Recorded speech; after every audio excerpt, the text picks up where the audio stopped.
I had a dream about a mountain, rocky and solitary, like a guardian towering above its surrounding peaks. Majestically, it cleaved through the night sky with its sharp contours, while the full, clear moon illuminated its slopes with shimmering light. An old road, like a scar on an old man's face, cut through one of the slopes. This road, once a guiding thread for travelers and merchants, was now forgotten and abandoned, barely noticeable beneath a layer of snow, with weathered stones occasionally peeking through the white veil. To the right of this road rose a cliff, impassable and grim, like an unwavering sentinel guarding the mountain from all adversities. To the left stretched a chasm, dark and unfathomable, reminding of endless emptiness. Strong winds repeatedly crashed into the mountain, howling in futile fury. At that moment, reality brutally invaded my consciousness. "Get up, rabbles! Rest is over!" commanded the guard, rudely interrupting my sleep. His kick was cruel and merciless, forcing me back to the grim reality. Opening my eyes, I saw the gray, cloud-covered sky, which seemed infinitely distant and cold. My body responded with pain to every movement, and the worn-out prison robe barely protected me from the piercing wind. The pain in my wrists, tortured by iron shackles, was particularly agonizing, as they seemed even colder and more merciless with each gust of wind. I looked up and saw a long chain stretching along the road up the slope. Dozens of people were chained to it with small intervals, each of them, like me, a prisoner of their fate. Ahead of me walked a man with broad shoulders, his back covered in bloody wounds, yet he marched confidently and without hesitation. Behind me followed a sharp-looking guy, nervously looking around and muttering to himself in a language unfamiliar to me. From time to time, armed guards passed by, dressed in warm fur coats and cloaks, their gazes full of contempt and threat. No matter how diligently I tried to distract myself from my grim situation, reflections on the past returned me to the bitter reality. 2 years ago, getting involved with dubious individuals, I found myself drawn into a whirlwind of events that resulted in being accused of murder, a crime I had no connection to. Now, surrounded by other prisoners, I walked along the snow-covered pass, unsure of what lay ahead. My thoughts were interrupted when I lost my pace and stumbled, dragged down by the weight of my despair, pulling the chain that bound us all. "Hey, blind or something? Watch where you're going," exclaimed the fair-haired guy walking behind me. His voice sounded irritated, as if he sought a reason for quarrel to alleviate the monotony of our journey. Tired from lack of sleep and food over the past 2 days, I managed to quickly regain my balance. However, before I could fully recover, my clumsiness again became evident, prompting the same guy behind me to express his displeasure. "You idiot, I'll kill you," he shouted angrily. The broad-shouldered man ahead of me merely smirked, and without turning around said, "Why bother? This weakling will die by dawn anyway. The mountain will kill him." After a few seconds, he added, "The mountain will eventually kill you and me too.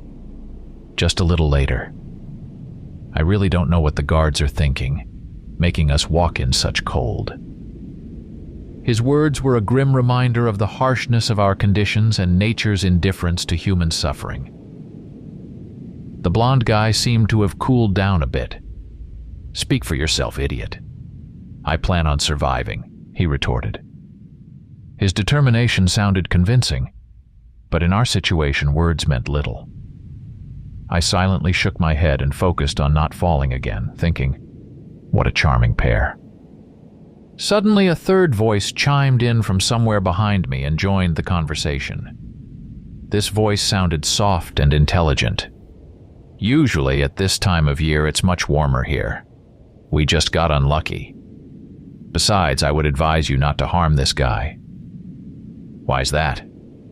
the blonde guy asked, suspicion evident in his voice. Haven't you heard about him?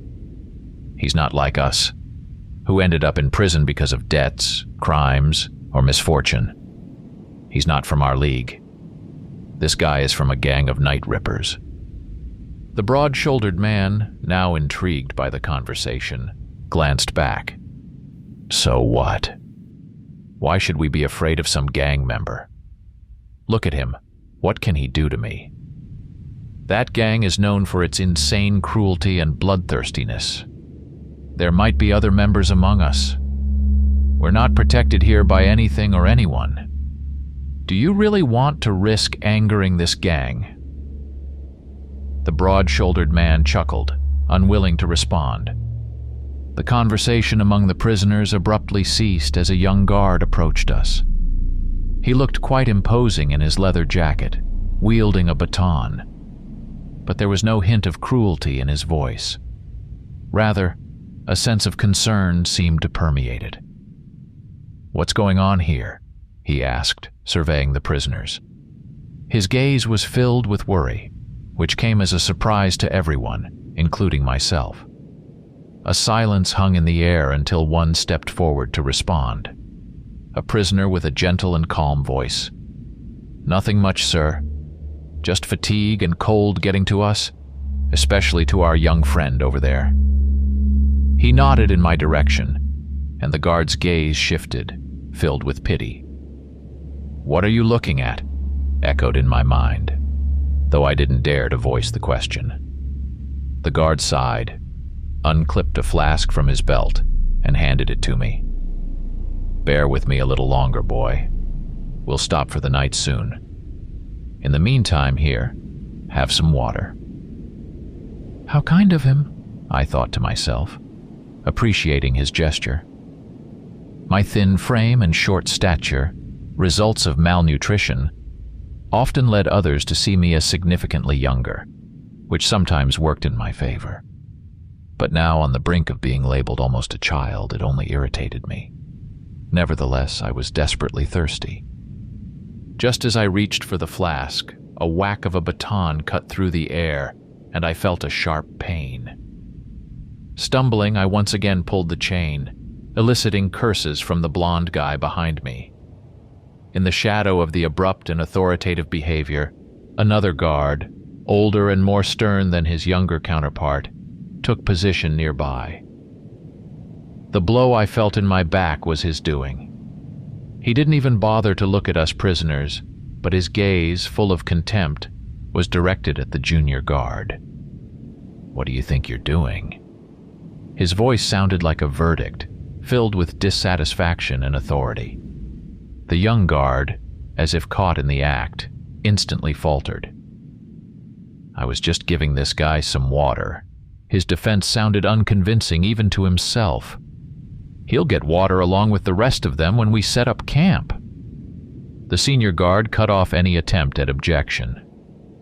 "But," the young one began, only to be immediately interrupted. "Shut your mouth! These prisoners are not your friends. Got it? They're not even considered human.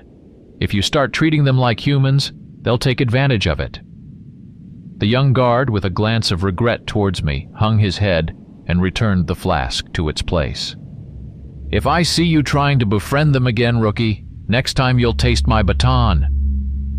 The threat from the senior guard was punctuated with a swing of his baton as he passed by us, leaving an atmosphere of threat and tension in his wake. I watched him go, harboring silent resentment. I don't know how, but I'll be watching as you're the first to meet your end, I thought to myself. Then I turned my head and looked towards the young guard, who walked behind us with his head down. "And you'll be the second," I whispered to myself, anticipating the heavy trials that awaited us ahead. For the next few minutes, I remained in a somber mood. But then, I managed to collect myself emotionally and took a deep breath, trying to savor the fresh air. Indeed, such air was hard to come by where I had lived before. The city where I grew up was burdened with microdust and other pollutants emanating from countless factories and plants, making the air heavy and acrid. On the outskirts where I was born, the stench was constant, and in more affluent areas, despite complex filtration systems, the air seemed sterile and lifeless. Only the truly wealthy could afford to breathe easy and clean air. Yet being in this God-forsaken place now, I could breathe deeply, relishing every gulp of clean, fresh air despite the circumstances. If only it weren't so cold, if my legs, back, and wrists weren't aching from the harsh shackles. As we progressed up the mountain slope, more and more prisoners began to stumble. Some who could no longer continue were detached from the chain and unceremoniously thrown into the abyss, which cut deep into the earth next to us. Watching their final moments, I couldn't help but feel sadness. Peace to their souls, I thought, observing their fall. Unexpectedly for myself, I found that my mood had improved. It was strange to feel relatively well in such a situation, but after many years of living in deprivation and hardship, I had learned to find solace in the little things. Now, as a prisoner, I no longer had to worry about earning money, finding food, or protecting myself from external threats. The worst had already happened, and I had learned not to fear death. Therefore, the prospect of a slow demise in this cold captivity didn't seem so terrifying to me.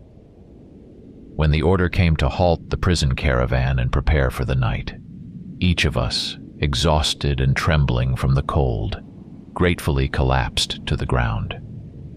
A spot for the camp was found on a stretch where the road widened slightly, providing some shelter from the wind thanks to a protruding rock.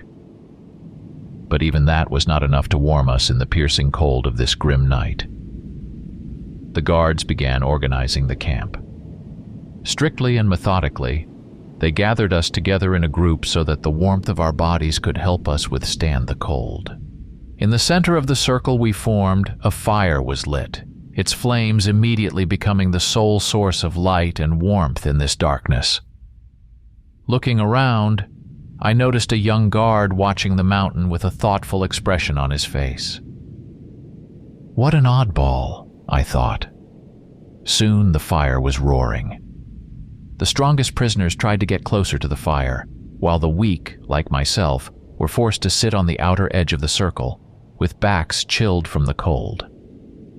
Naturally, any movement was hindered by the fact that we were still chained together. So the familiar broad-shouldered prisoner remained where he was, despite all his attempts to get closer to the flames. The guards walked among us, distributing water and food. Like everyone else, I received a few sips of icy water and a small piece of hard, moldy pie. Despite its unappetizing appearance, I forced myself to eat it whole, only to remain just as hungry. Apparently, I wasn't alone in this. The blonde-haired criminal who had been walking behind me glanced around in anguish. What is this? We're going who knows where, and they're feeding us scraps. Even in prison, the food was much better. Most of us are doomed anyway.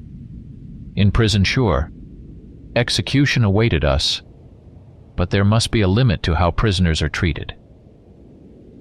A few steps away from us, where the paved road ended and only sharp rocks remained, a cluster of bright red berries grew in the snow. I had noticed them before.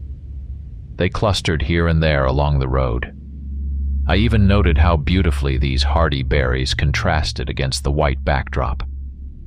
The eyes of one of the prisoners lit up, and he got down on all fours, attempting to crawl towards them. I wouldn't advise eating those, friend. It was the soft-spoken criminal again. I turned and finally saw him face to face for the first time. He was a tall man in his 40s, slender and strangely handsome, with a dignified air more reminiscent of a doctor than a criminal. It was a mystery how such a man ended up a prisoner, yet here he was. "Here you go again with your advice. What now? Why?" the blonde said. The doctor-like criminal smiled guiltily and continued. "These berries are called Red Death. They grow in these parts. Just a few of those berries could be enough to kill a grown man. Damn it. The blonde convict flinched and glanced at the doctor. I didn't pay them much attention. Instead, looking around, I began to notice that the camp was situated quite strangely. My instincts were on edge. I had always had a keen sense of danger, growing up in an extremely troubled neighborhood on the outskirts of the city, where many criminals and riffraff dwelled. And now all my instincts were signaling a critical situation. And as if in response to my thoughts, a thunderous roar sounded from above. In the next moment, something enormous came crashing down from the sky. Turning towards the source of the thunderous noise, many of the guards and prisoners looked up to see rocks and massive chunks of ice hurtling towards us. Panic engulfed us all instantly. We scattered in different directions amidst the cacophony of screams. Shadows danced gleefully on the black stones as the prisoners, entangled by the thick chain, fell to the ground, dragging others along. I was one of the few who remained standing, mostly due to an innate sense. I automatically prepared for such a turn of events. Calm and focused, I looked up at the night sky and took a sharp step back.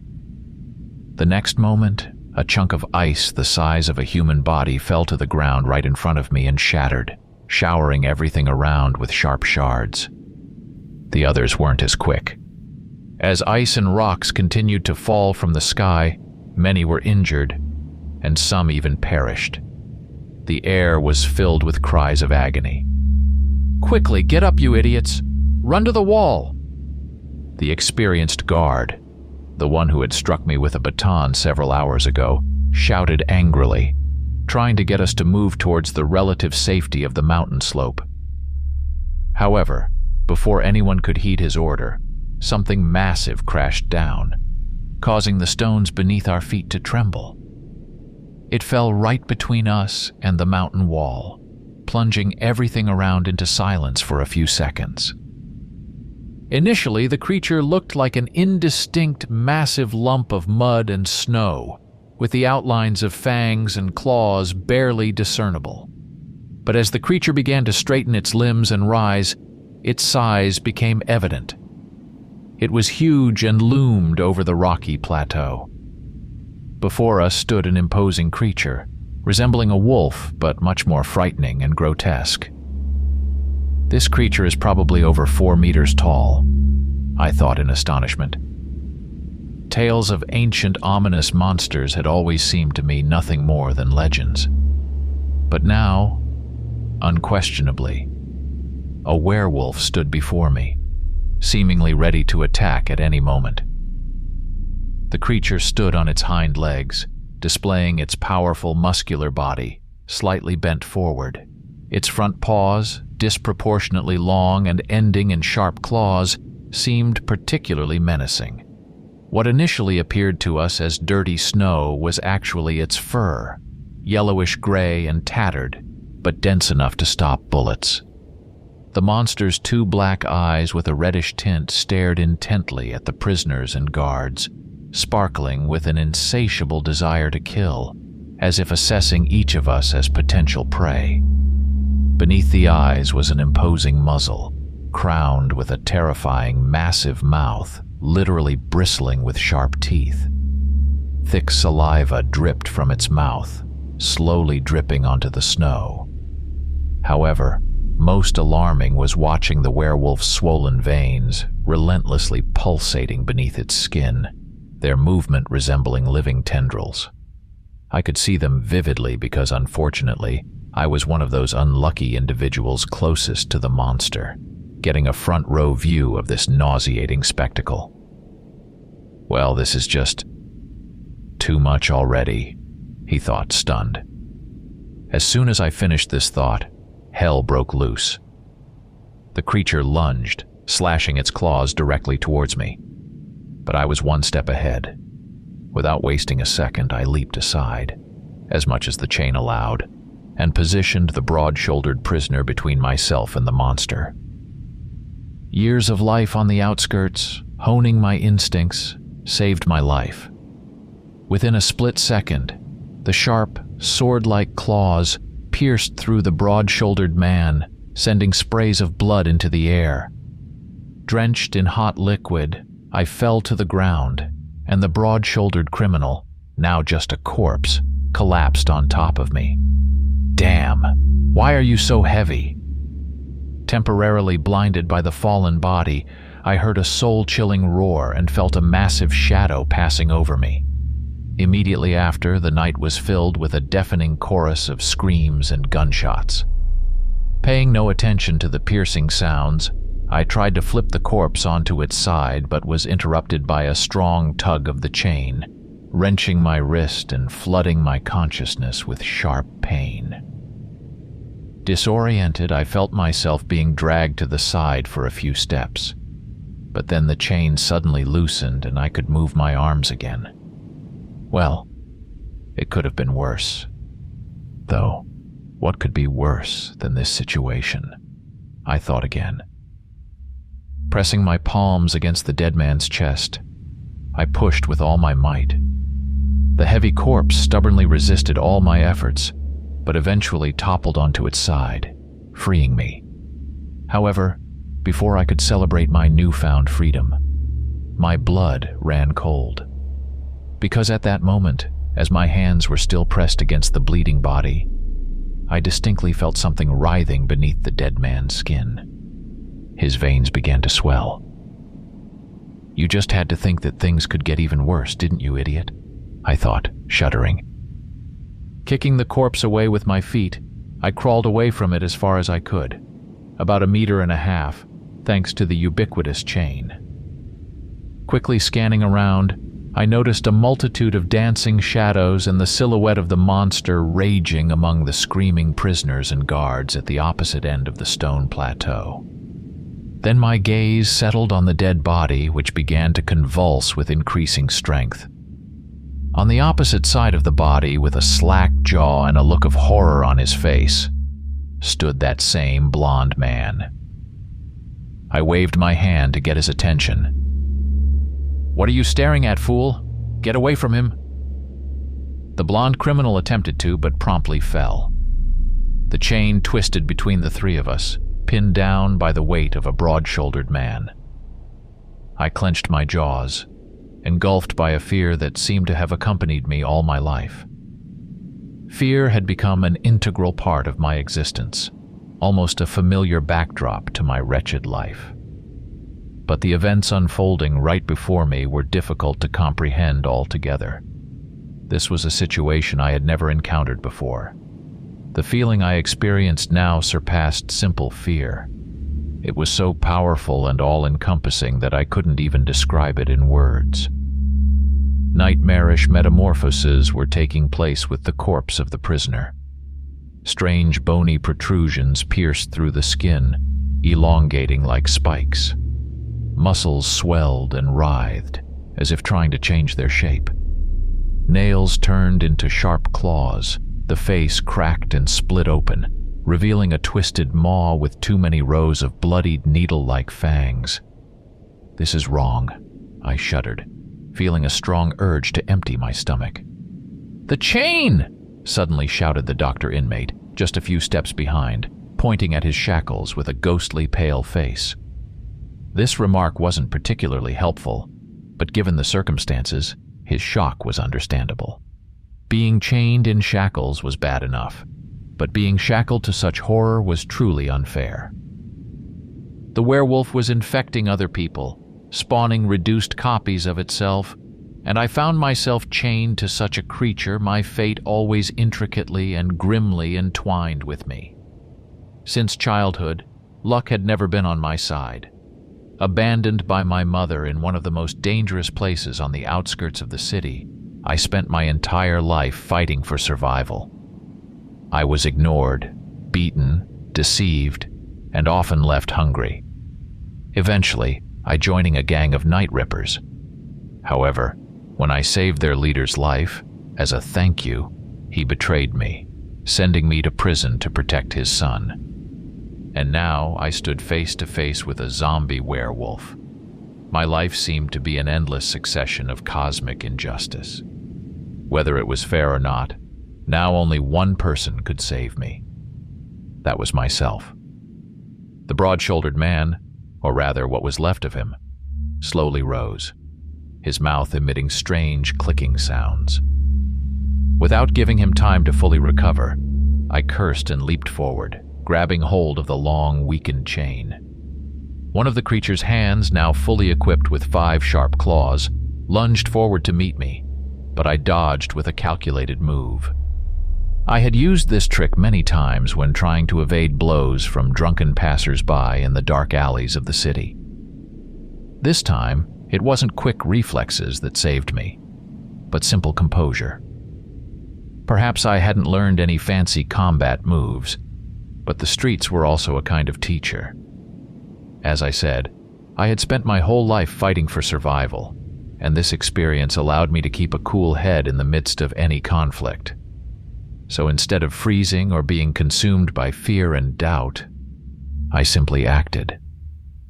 Approaching closely, I looped the chain around the creature's shoulders and pulled, pinning its arms to its body. Before the creature, still sluggish and stupefied after the transformation, could react properly, I wrapped the chain several times around its torso, narrowly avoiding the fate of losing my face to the bite of this creature's terrifying jaws. The good news was that the monster could no longer move its arms. The bad news was that I had used up the entire length of the chain to immobilize it, leaving almost no free space between us. "You too!" I shouted, addressing 2 of the inmates. "Pull on this chain as if your lives depend on it." The blond man and the doctor stared at me with confusion. Then, realizing, they began to move. Grabbing the chain from opposite sides, they pulled with all their might, compressing the monster and preventing it from breaking free. Good, I thought. The monster tensed its muscles, trying to break free. The chain creaked, catching on the bony spikes, slowly tearing apart. Darn, not very good. Without wasting a second, I raised my hands and wrapped a short, thinner chain around the creature's neck, connecting the shackles. Then, with quick steps, I circled around the monster and pulled, finding myself back to back with it, as far away from its jaws as possible. I knew I wasn't strong enough to strangle a person with my bare hands, let alone such a strange, horrifying mutant that was trying to eat me. But now, using my own back as a lever and the weight of my entire body to pull the shackles down, at least I had a chance. I pulled down with all my might, feeling the monster's body pressing against me, and the bony spikes digging into my skin. Oof. Painful. The monster continued to struggle, clicking its fangs loudly and trying to break free from the chain that was crushing it. Now it was just a matter of finding out what would break first, the chain or the monster itself. Sweat and blood dripped down my face as I pulled, and pulled down again with all the strength I could muster. Every second felt like an eternity. My strength and endurance, what little I had, were quickly fading. My bruised back, wrists, and muscles pierced by the bony spikes throbbed in agony. And then, finally, I felt the monster's body go limp. Breathing heavily, I fell to my knees. My whole body felt like it had just been through a meat grinder. Even a large dose of adrenaline couldn't rid me of all the pain and exhaustion. And yet, I was alive. 3 seconds. I can rest for another 3 seconds, I thought. After all, this horror was far from over. After a few moments, I forced myself to come to my senses and looked around, trying to make sense of the situation. The zombie werewolf was dead, which was a relief. However, I was still chained to the cursed corpse by the chain. Both the blonde man and the doctor, both deathly pale, were busy untangling it, trying to give themselves at least some freedom of movement. A little further away, torn bodies and pieces of flesh lay on the ground. Many criminals and guards were killed. A few managed to somehow escape, and now they were fleeing. The chain, as it turned out, had snapped in half at some point, when the panicked crowd of criminals was dragging me along. That's why it suddenly weakened. If their shackles hadn't had such a complex locking mechanism, I could have tried to break free right now.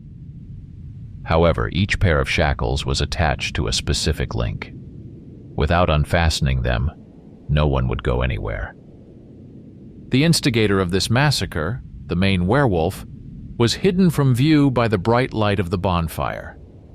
However, I could sense its movements through the slight tremors spreading through the stones, as well as through the desperate cries of the inmates who were yet to perish.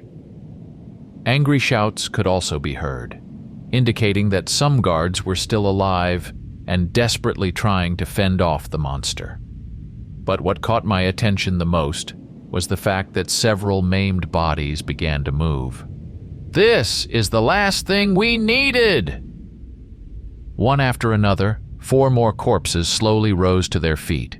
Each creature looked just as grotesque as the first, and no less deadly. The nearest one was only a few meters away from me. Damn it all, I thought. As the air filled with a strange clicking sound, one of the werewolves turned its head in our direction. The blond man fell on his backside, whispering a prayer, while the doctor simply froze in place. I began searching the ground for anything that could be used as a weapon, but there was nothing I could put to use. Fuming with rage at my misfortune, I had to wrap the chain around my finger bones and raise my fists. "Come at me, you freak!" The werewolf lunged forward with incredible speed in a flurry of claws, fangs, and horror. I had less than a second to react, but before I could do anything, I heard a loud bang. The monster, decapitated by a single powerful shot, collapsed helplessly onto the rocks. What just happened? Dazed, I slowly turned my head and looked to my left. There stood a handsome young guard with a determined expression, who had offered me water a little earlier. He looked calm and collected, albeit somewhat grim. His clothes were covered in dirt or blood. Wow, he's cool, I thought, but immediately caught myself. Poser! I mean, he's a poser! With a brief nod, the guard moved forward to confront the remaining 3 werewolves. But after taking a few steps, he suddenly turned around and gave me a piercing look. Then, with a swift motion, the young guard took something from his belt and tossed it to me. "Save yourself!" Saying this, he went to fight the monsters. I reflexively caught the object and watched as the departing warrior. Then I lowered my gaze and examined the item tightly clenched in his hand. It was a short, narrow iron rod with a straight bend at the end. A key. It's the key to the shackles. Casting one last glance at the fierce battle between the young guard and the werewolves, I sank to one knee and began maneuvering the shackles, trying to position my hand correctly to insert the key. It took me several attempts to figure out how the lock worked, but then finally, a satisfying click echoed, and I suddenly found myself free. The cold wind caressed my bloodied wrists. I rubbed them and smiled with a dark glint in my eyes. "Hey, buddy, over here?" The blond man waved his arms in the air, trying to catch my attention. I briefly pondered whether it was worth just leaving him to die, but then changed my mind. In this situation, strength lay in numbers.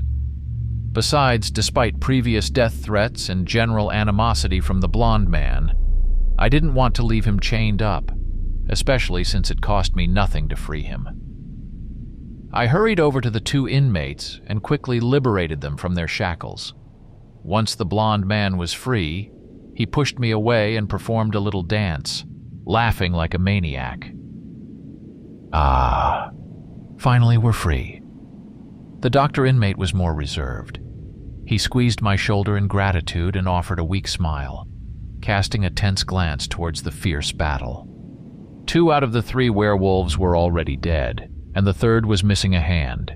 yet it still tried to tear its opponent apart.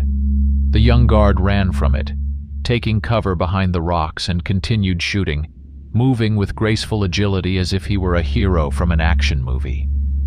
"What are you waiting for? Let's run!" The blond man was already about to bolt, but was stopped by the doctor. "My friend, I wouldn't... If you say 'wouldn't advise' one more time, I swear by the gods, I'll smash your skull." The two inmates stared at each other with undisguised hostility. After a moment, the doctor lowered his gaze and sighed. "If we run right now, we'll surely die." "Why?" The doctor simply gestured towards the large bonfire. "Because without that fire, we'll freeze to death before the night is over.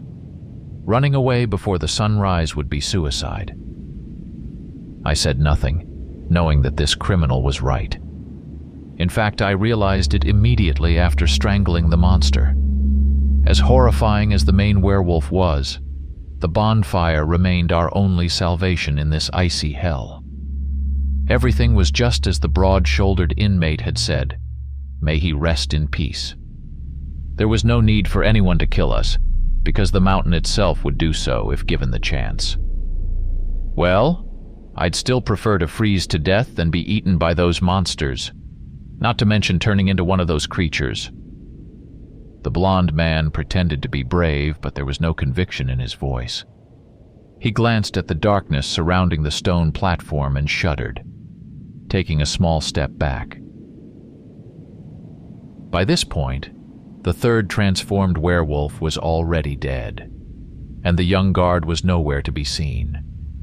Presumably, he had gone to battle on the other side of the bonfire, leaving us alone near the mountainside. The doctor cleared his throat. The monster may be sated with those it has already killed. It may be defeated or driven away by the guards. Either way, if we stay here, we have a chance to survive, albeit a small one. But fleeing will surely be our demise. So what do? Let's get closer and take a look, I suggested. The blond man looked at me as if I were crazy. Are you out of your mind? You want to approach that monster? I stared blankly at him, then shrugged and headed towards the raging beast. On the other side of the bonfire, things were going from bad to worse. Most of the inmates were already dead. Several guards were still desperately trying to fight the monster, but it was clear they wouldn't last much longer.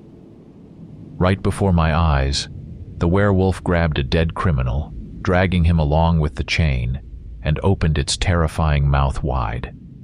With one devastating bite, the prisoner's body was torn in half, leaving behind only bloody remnants of the shackles. The werewolf indifferently stared into the distance as it chewed, blood trickling down its chin. Seeing that the werewolf's upper hands were occupied, one of the guards shouted and lunged forward, attempting to shoot the creature. Without turning its head, the werewolf extended its paw, caught the guard's head in an iron grip, and crushed his skull as if it were a soap bubble.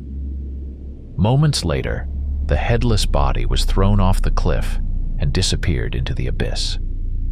The blond man collapsed to the ground, overcome with nausea.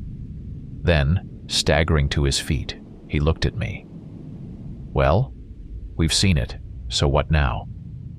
I didn't answer, contemplatively watching the werewolf, tilting my head slightly to the side. For a while longer, the blond man looked at me, then turned to the doctor. I'm telling you, old man, this guy is insane. How the hell can he be so calm? Shh! Speak quieter, fool. The blood drained from the blond man's face, and he slapped himself, covering his mouth with both hands. Then he cast a frightened glance towards the werewolf. Fortunately, the creature was too busy feasting on the inmates, lucky ones who were already dead and unlucky ones who were still alive, to pay attention to us. The blond man breathed out slowly. Meanwhile, I pondered, assessing my chances of survival. It was obvious that this creature wasn't going to leave until it killed us all. And what am I supposed to do? How do I get rid of this thing? I had neither special abilities nor an army ready to bury the werewolf under a mountain of corpses. I didn't even have a weapon to scratch this monster. I shifted my gaze and looked past the creature, into the endless darkness of the moonless sky. As I gazed into the night, a bright flash streaked through the air and collided with the werewolf, showering it with sparks. The young guard, the heroic savior, had just hurled a burning piece of wood at the monster and now defiantly raised his weapon. "Face me, devil." A distracting maneuver, just what I need. Since I didn't have the means to kill the werewolf with my own hands, I decided to enlist some help. A human wouldn't be able to handle the monster, so instead, I planned to harness the power of nature. Since I can't deal with this bastard myself, let's make gravity do it for me. I was just contemplating the details of the plan when the young hero's foolish bravado provided me with an opportunity. Now it all depended on how long this pompous idiot could stay alive. "Follow me," I said, running towards the far end of the stone platform, where a huge boulder stood dangerously close to the edge of the cliff. The blonde man and the doctor exchanged dubious looks, but then followed me, perhaps mistaking my calmness for confidence or divine inspiration. After all, it is well known that crazy people often do something unusual. Behind us, the young hero guard deftly dodged the werewolf's claws and shot at it. The bullet slid off the creature's dirty fur without leaving a scratch. In the next second, the werewolf moved with frightening speed, directing all its sharp claws towards the new annoying enemy. But I didn't know any of this. I ran as fast as I could, getting closer and closer to the boulder. Reaching it, I quickly surveyed the surroundings for other infected zombie werewolves, then headed to the back of the stone. Nearby were large pieces of wood debris. Placing one of them under the boulder for reinforcement, I turned to my companions and suggested using the remaining pieces of wood as leverage. When I give the signal, place them under the boulder and then push. Got it? What? Why? The blonde man stared at me with a bewildered expression. The doctor simply looked at the pieces of wood, then at the werewolf. Surprisingly, the hero was still alive. He looped between the creature's limbs, always half a second away from being completely gutted. Occasionally he shot at the monster, but to no avail.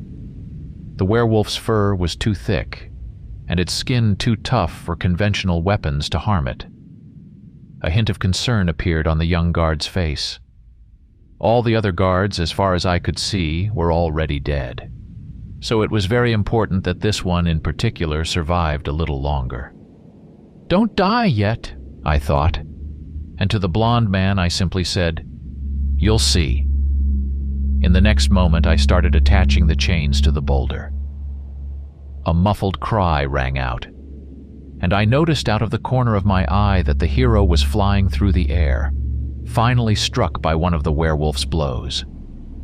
Incredibly, the young guard managed to land on his feet, skidding several meters across the stones. All his limbs were intact, but there were several wounds on his body. Without wasting a second, the hero rolled forward, picking up his weapon from where he had fallen, then rolled again, this time sideways, barely avoiding a strong blow from the monster's foot. A roll? Who the hell rolls in such a situation? I thought. At that moment, I managed to securely fasten the chains. Using the shackles, I quickly closed the other end of the chain, creating a sliding knot and a loop around it, turning it into an improvised grip. Now it all depended on my determination, the coordination of my hands and eyes, and luck. Turning to the blonde man and the doctor, who were still waiting by the boulder, I shouted, "Now!" Then, picking up a significant portion of the chain, I stood up and turned towards the werewolf. The hero cast a quick glance at me. His eyes briefly lingered on the chain, then quickly traced it to the boulder. Then, showing no emotion whatsoever, the young guard redoubled his efforts, distracting the creature from me. So he's smart too? Well. Clearing my mind of unnecessary thoughts, I focused on the weight of the chain in my hands, on the distance between me and the werewolf. Time seemed to slow down slightly. Please don't miss, I told myself. Gathering all my strength, I spun around and tossed the chain into the air, like a fisherman casting a net. The loop unfolded in flight, approaching the battleground between the hero and the werewolf. According to my plan, the loop should have landed on the ground near them, so that as soon as one of the werewolf's legs got caught, I could pull the chain and tighten it around the monster's ankle. But my plan spectacularly backfired. It was quite a sight, to say the least. At the last moment, the werewolf suddenly stepped back, and instead of landing on the ground, the loop landed perfectly around its neck. A second later, it tightened, becoming an iron noose. I froze for a moment, not believing my eyes. And then I clenched my fists, restraining myself from triumphantly shaking them in the air. Yes! I shouted in my head. A moment later, the boulder should have rolled off the cliff, taking the monster with it. I looked back to make sure, and instantly became even paler than usual. The blonde man and the doctor had finally managed to wedge the pieces of wood under the boulder, and were now desperately pushing and shoving the improvised lever. However, the stone yielded to the pressure slowly. Very slowly. Much slower than I had anticipated. In a panic, I turned to the creature. Surprised by the sudden weight pressing on its neck, it was already raising its paws to tear the chain apart. My eyes widened. In the next moment, the hero fired the shotgun he had picked up from the ground at one of the werewolf's legs, knocking it off balance and buying us some time. I was already running towards the boulder, mentally cursing loudly. Arriving there, I rushed to the wet stone and stood next to the blonde man and the doctor, pushing the boulder with all the strength left in my small but horribly battered and extremely exhausted body. Roll. Roll, you big piece of crap. The stone shifted slightly, slowly sliding towards the edge of the cliff. Meanwhile, the werewolf was on the verge of breaking free. Now the survival chances for me and my companions were determined by what would happen first. The stone would fall, or the werewolf would break loose. Throwing the guard away again with a deadly swing like an annoying fly, the monster raised its paws to its neck and tried to grab the chain that wrapped around it like a garrote. However, this time the werewolf's formidable physique turned out to be a disadvantage. Its long, terrifying bone claws were perfect for tearing flesh, but not the best tool for precise manipulations. The monster took some time to grab onto the chain without cutting its own neck. By this time, the boulder was almost at the edge of the cliff. Come on, just a little more. The events unfolded swiftly. The boulder finally shifted and began sliding towards the edge, which seemed like an abyss.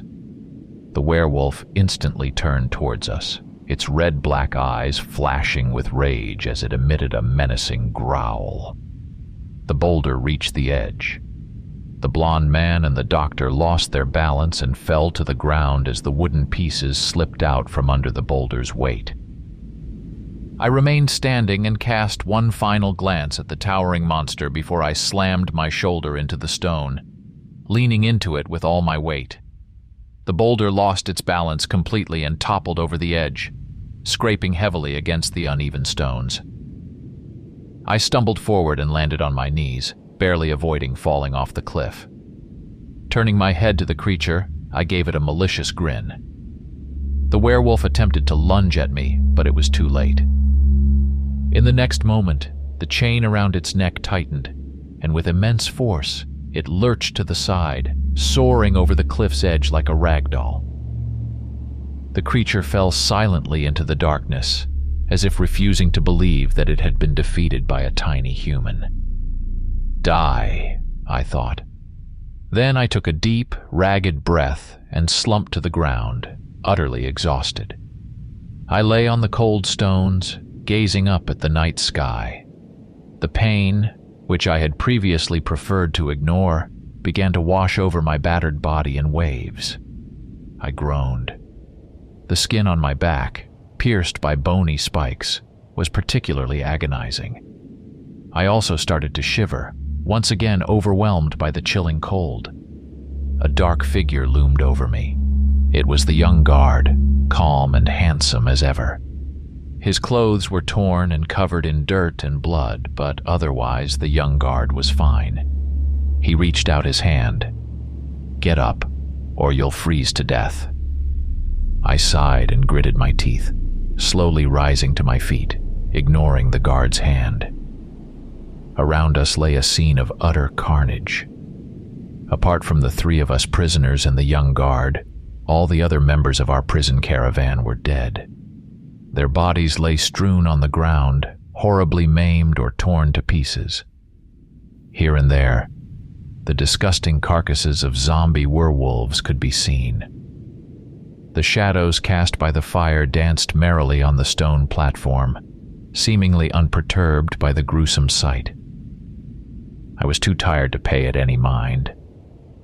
The blonde man and the doctor had already stood up and were looking at the guard with weary apprehension. Whether in shackles or not, they remained criminals, and he was from the guard. Seeing their tense gazes, the guy sighed. "Come closer to the fire, all of you. We need to warm up and discuss what to do next." After a while, the four of us sat around the fire, enjoying the pleasant warmth. The blonde man and the doctor sat close to each other, keeping a safe distance from the guard. I sat apart from everyone not because I had any particular reason to trust one person more than another, but simply because I didn't like people in general. After a few minutes, the guard's voice finally broke the silence. "As soon as the sun rises, we'll gather all the food and water we can find and head back down the mountain." The blonde man shot him a challenging look. "Why should we go back? Just to be chained up again?" The young guard sighed. "We can each go our own way once we're down from the mountain. But for now, who knows what else could happen, so it's better for us to stick together. We can't keep going up the road because the mountain pass is long and difficult. Without supplies, our chances of making it through are slim. So going back is our best bet." The doctor opened his mouth, about to say something, but then thought better of it and remained silent. The blonde man cursed, seemingly convinced by the guard's rational words. "We can't go down and back," I said grimly. All three turned to look at me, their faces questioning. The guard asked me, "Tell me, why can't we go down?" I shifted uncomfortably, feeling uneasy under the spotlight. "Because the werewolf didn't die," I replied. I was sure such a monster wouldn't be killed by a fall from height. Ahead of us, as always, lay a difficult path. What happened in the first part of the story? I, a prisoner, was sent on a perilous journey across snow-covered mountains under guard and in chains, along with other convicts. Along the way, we struggled for survival, facing harsh weather conditions, hunger, and the danger of being killed by beasts or falling into an abyss. But the real trouble occurred when a huge werewolf attacked us. Many prisoners and guards died. Only 4 of us remained out of the entire convoy. 3 criminals, a blonde man, an old man resembling a doctor, and myself, as well as 1 young, strong, and handsome guard. We managed to throw the werewolf down a cliff, but it is still alive and preparing for another attack. The second part of the story. The night, like a black veil, consumed everything in its path, every sound and every tiny glimmer of light. The sky was grim, as if it had been cut from an endless fabric of darkness.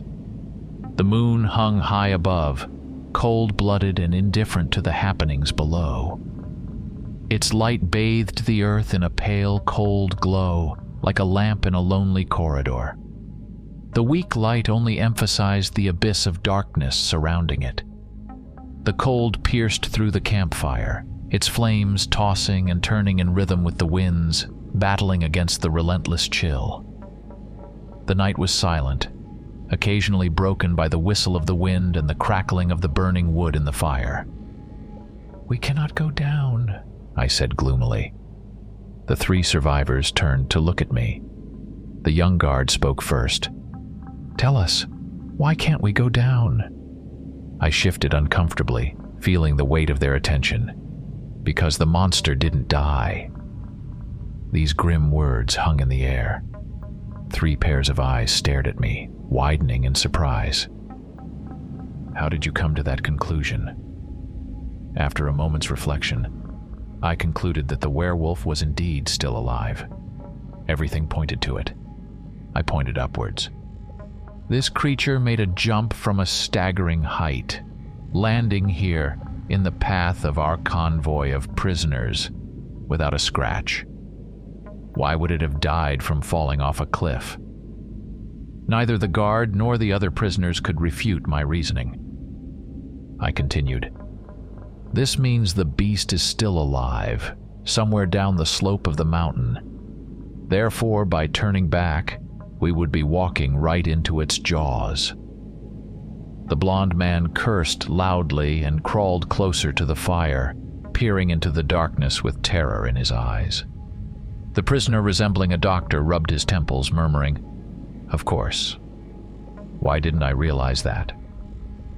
The young guard proved to be the most resilient of the 3. After pondering, he nodded. "Then we will ascend and cross the mountain pass. But that's not all."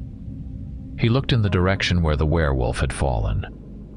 "If the creature is still alive, it's likely to return here and then follow us. This means time is of the essence. We must set out at the first rays of the sun." He gestured towards the torn bodies strewn around us. "And that means we can't afford to rest all night. We need to gather supplies right now. If I had my way, I would at least afford these people a modest burial after what's happened, but unfortunately, fate had other plans." He rose to his feet, axe in hand. The blond man tensed, eyeing the blade, but soon relaxed, realizing that the young guard showed no signs of aggression. "We need to find food, water, warm clothing, and firewood. I suggest we split up, each taking on one of these tasks." Then he pointed to himself. "I'll handle the firewood." The doctor surveyed the stone plateau, most of it submerged in deep shadows, and his expression darkened. "I'll look for water. I remember each guard had a flask. I'll gather as much as I can find." The blond man also looked around, a strange gleam in his eyes. "Then I'll go looking for food." The last task fell to me. The guard looked at me thoughtfully. "You should find some warm clothing and, first of all, dress yourself. Your appearance is pitiful," he said. Time passed, and far enough from the fire to remain unnoticed in the shadows, I began stripping warm clothes from the deceased guards. Shivering from the cold, I found the last mangled body dressed in a leather fur coat. It was the old guard, the one who had hit me with a club earlier that day for attempting to simply take a flask from the young sentinel. He was mortally wounded and slowly dying, yet astonishingly clinging to life. His chest and abdomen were covered in horrific wounds, and he clearly suffered from the pain. His time was coming to an end. I crouched next to the dying guard, examining him. The old man tried to focus on me and weakly moved his hand, trying to reach for something. I looked down and saw a knife lying nearby. I picked it up with interest. "Is this what you were looking for? Why? Do you want to die with a weapon in hand like a Viking?" The dying guard did not respond, continuing to look at me with an expression of strong, elusive emotion in his eyes. I understood him without words and sighed. Well, have it your way. In the end, we all meet the same fate. With those words, I leaned forward and ended the old man's suffering, then threw the bloodied knife aside. The guard convulsed, choking on his own blood. The expression in his eyes changed. Was it gratitude or hatred? I did not know. Despite never being a paragon of lawfulness, this was my first killing, and I expected to feel guilt or fear, but felt only emptiness instead. It seems the harsh lessons of life in the slums had prepared me well for this moment. I sat silently next to the old man, seeing him off on his final journey. After some time, I began removing the fur coat and the sturdy leather boots from the corpse. They were officer's gear, noticeably superior in quality to the standard guard's attire. Wearing them, I felt warmth for the first time in a long while, aside from a brief moment by the fire. Perfect. The coat was slightly blood-stained, as was I. I looked around. It seemed my companions were still busy with their tasks. Noticing the blonde man, who was supposed to be gathering food for us, I saw him greedily removing watches and jewelry from the fallen instead. Thoughts about the unreliability of my comrades began to take over me. The future appeared exceedingly unclear. Any choice I made could turn into a risky venture. Nonetheless, I realized that a decision for survival was necessary. We spent the remainder of the night sitting by the fire, backs to the flames, tensely peering into the darkness. Fatigue overtook us all, but sleep was not in our plans. The fear was too great that the werewolf might reappear and destroy us. Only the young guard seemed undisturbed, calmly cleaning his weapon by the light of the flame. At dawn, when the sun lazily began to warm the air, we loaded ourselves with the supplies we had managed to gather and ventured into the cold. I looked back one last time at the place that was supposed to be our camp, but had become a graveyard for many. What lay ahead, no one could predict. Soon, we encountered an unforeseen difficulty. Our plan was to follow the road to the mountain pass and cross it before nightfall, striving to get as far away from the site of tragedy as possible. However, the road was destroyed. A recent, perhaps even yesterday's rock slide had erased sections of it from the earth, making passage impossible. I stood at the edge of the abyss, looking down with a vacant gaze. What do we do now? The voice of the convicted doctor was muffled by the collar of his fur coat. The following blonde angrily scanned the surroundings. His gaze settled on me, a suitable target to vent his frustration. "Here's what I suggest. Get rid of the unnecessary baggage," he said discontentedly, glancing at my elegant officer's boots, then addressing the guard. "Listen, boss. This guy is the weakest link. He's holding us back. Besides, he's from that dreadful gang. Who knows what he's thinking? Doesn't he raise suspicions to you?" The sentinel responded with a grim, condemning look, but the blonde didn't back down. "I swear he's plotting something devious. Don't you know who he is? This scoundrel is worse than all of us put together." I tried to remain calm. Yes, I was part of the so-called Night Rippers, but I was betrayed by their leader and was now here looking for a way out of this situation. Luck had always eluded me, and I didn't believe in miracles, luck, or divine will. I knew not to trust anyone, not even myself. The blonde insisted, "Shouldn't we get rid of him just in case? He won't last long anyway." The doctor glanced at me sideways, something resembling cold calculation flickering in his gaze. Perhaps it was paranoia, but I felt something was off. Nonetheless, the doctor eventually shook his head. "Let's not jump to conclusions, buddy. He might still prove useful to us." But the blonde started to object, but the guard cut them off, putting an end to the argument. "We're not leaving anyone behind. And as for how much longer he can last, worry about yourself first." The blonde clenched his teeth but then just waved his hand dismissively. "Fine. So, what do we do now?" All four of us looked at the broken road, then down the slope of the mountain, and finally upwards, where the sheer cliff face had been shattered by falling rocks. After a moment of silence, the doctor finally spoke. "There used to be a trail here, leading to the mountain summit. Workers who were building the prison at the foot of this damn mountain sometimes used it. Later, the administration expanded part of the trail and built a normal road over it, leading, of course, not to the summit, but to the mountain pass." He looked up. "The remains of the original trail should be somewhere above us. If we reach it, we can find a way back to the intact section of the road." We followed his gaze, uncomfortable at the prospect of ascending the treacherous slope. Except for the guard, of course. He remained as calm as a saint. The rock slide had turned the slope from an almost vertical wall into a steep incline. The blonde was the first to speak. "Climb up there? Are you out of your mind?" The old man shrugged helplessly. "Do you have a better idea?" No one did. After some preparation, we began our ascent. The blonde and the doctor stubbornly carried weapons they had picked up from the bodies of dead soldiers.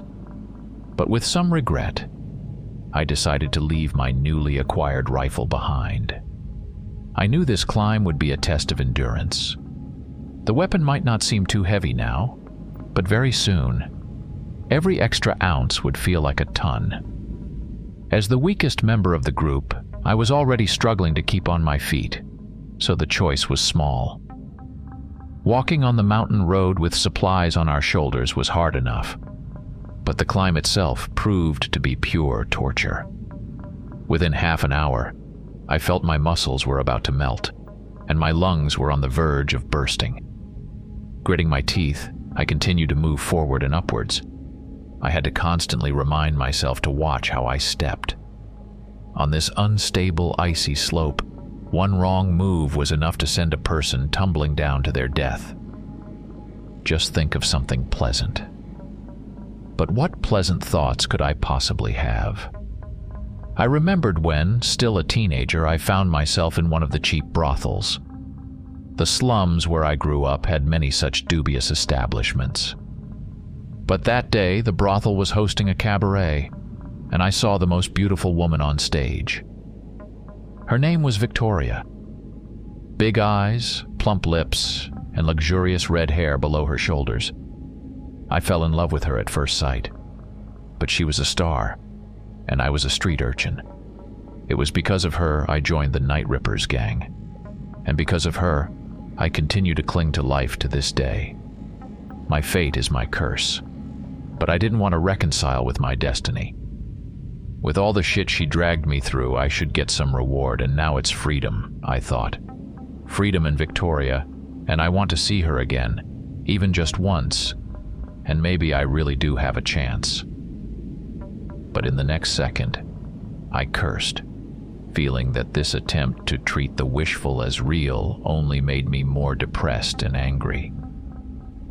Maybe I'm allergic to daydreaming, I thought.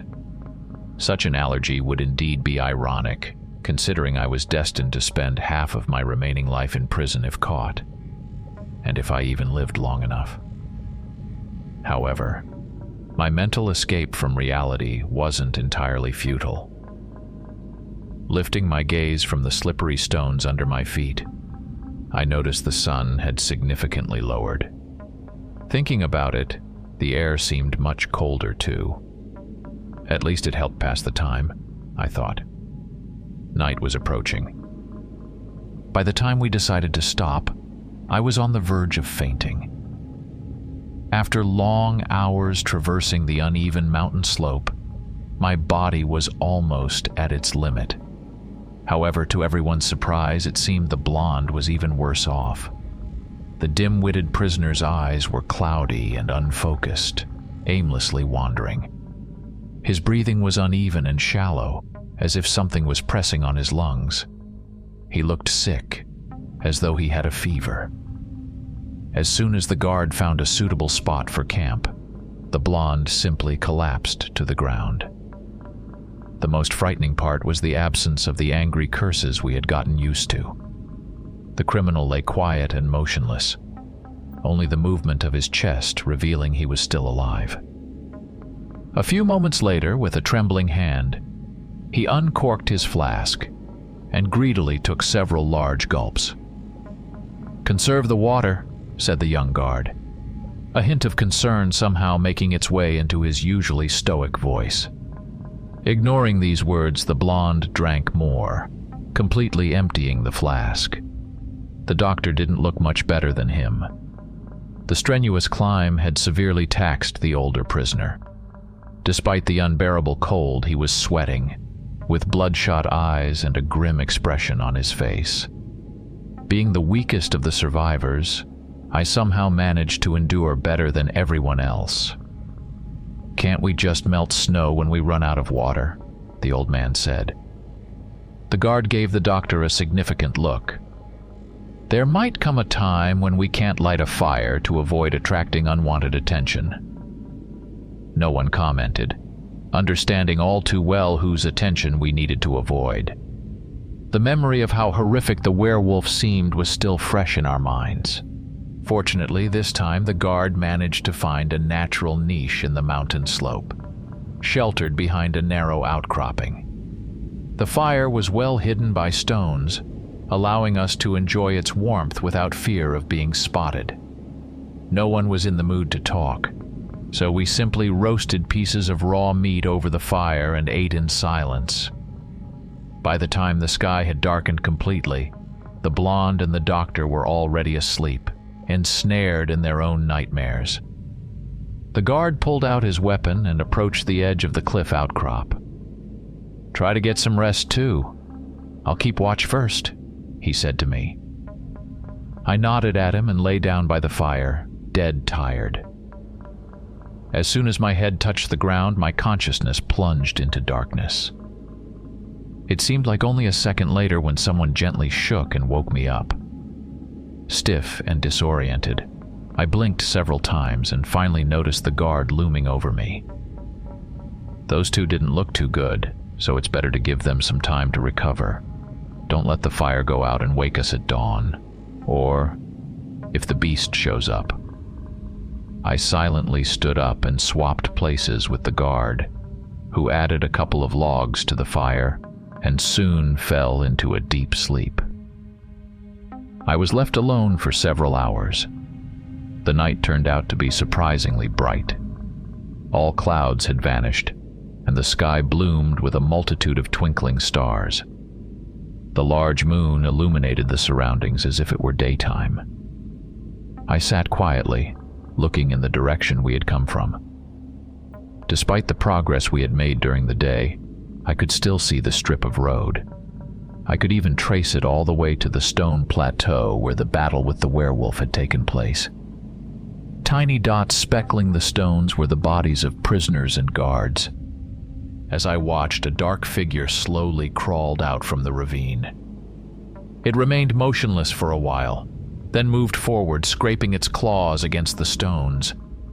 Each time a claw touched one of the bodies, the werewolf grabbed it and brought it to its mouth. The wind carried the muffled sounds of crunching bones to my ears. It was a ghastly sight. I shuddered, accidentally knocking a small rock off the ledge. It fell, struck the slope, then rolled down, dragging a few more stones with it. The noise of the falling rocks echoed in the quiet night like thunder. Far below, the monster suddenly turned its head and looked straight at me. I froze, petrified. I was afraid to make even the slightest noise. For a moment, I even forgot to breathe. I saw the werewolf looking directly at me but not taking any action. Several excruciating seconds passed, each feeling like an eternity. Then, the monster calmly turned away and continued devouring the dead as if it hadn't noticed me at all. At that moment, a question flashed through my mind. could it be wounded and blind? I inhaled, watching the werewolf with wide eyes. It was true. The creature couldn't see properly. This was good news for us.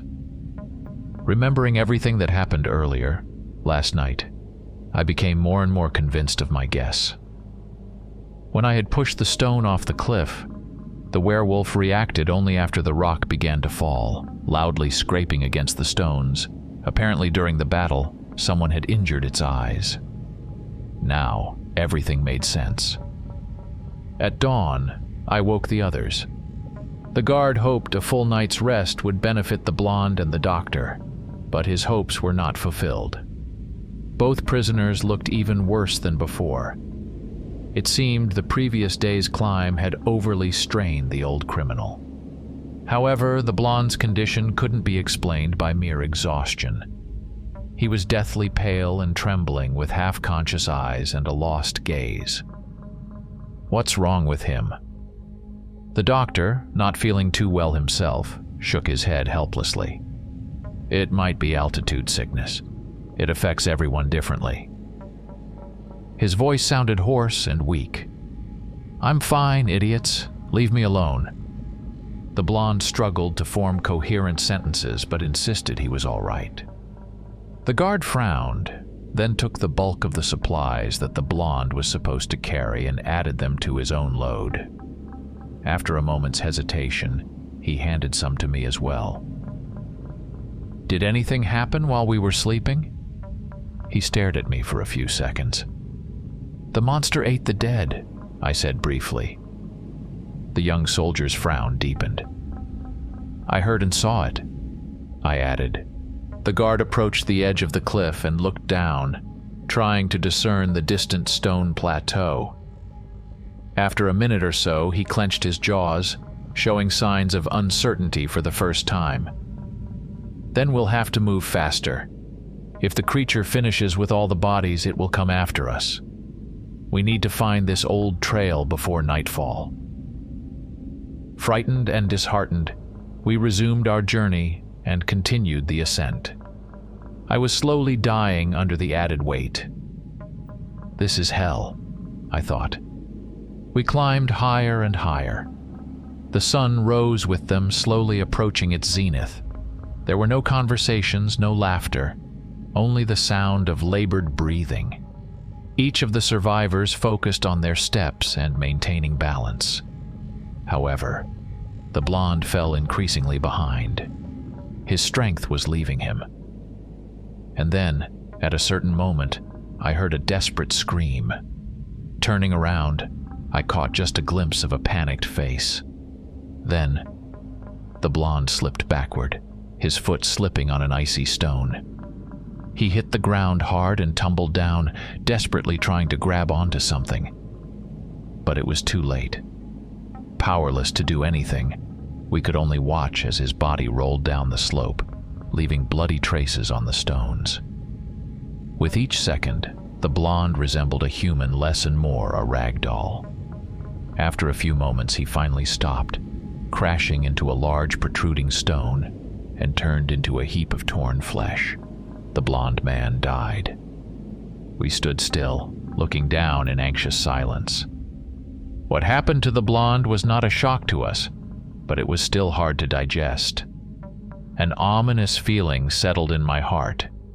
Seeing the broken body of my companion made it all too easy to imagine that any of us could face the same fate. No one knew what to say. After a minute or so, the doctor finally said with a sigh, "Good thing you took most of his supplies." A bit heartless, but he's right, I thought, casting a scrutinizing look at the older criminal. The doctor frowned, realizing his mask of a kind gentleman had slipped for a moment, and hastily added in a somber tone, "Rest in peace, my friend." What a farce, I said to myself.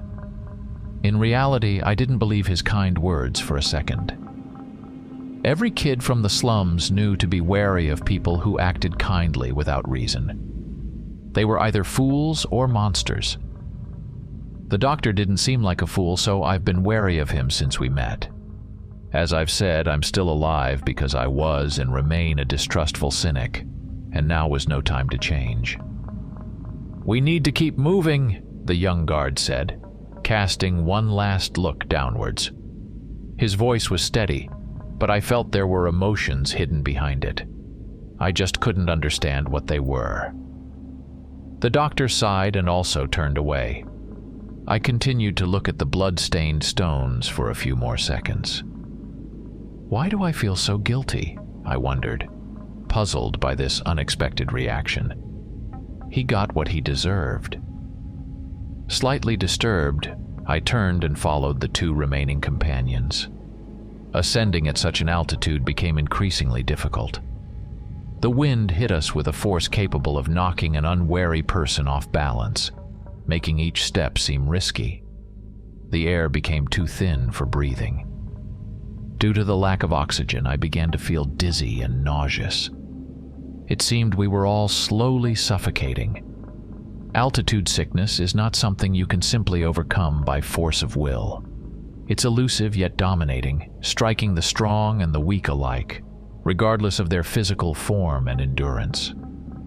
If unlucky, an elite athlete might succumb before an average person.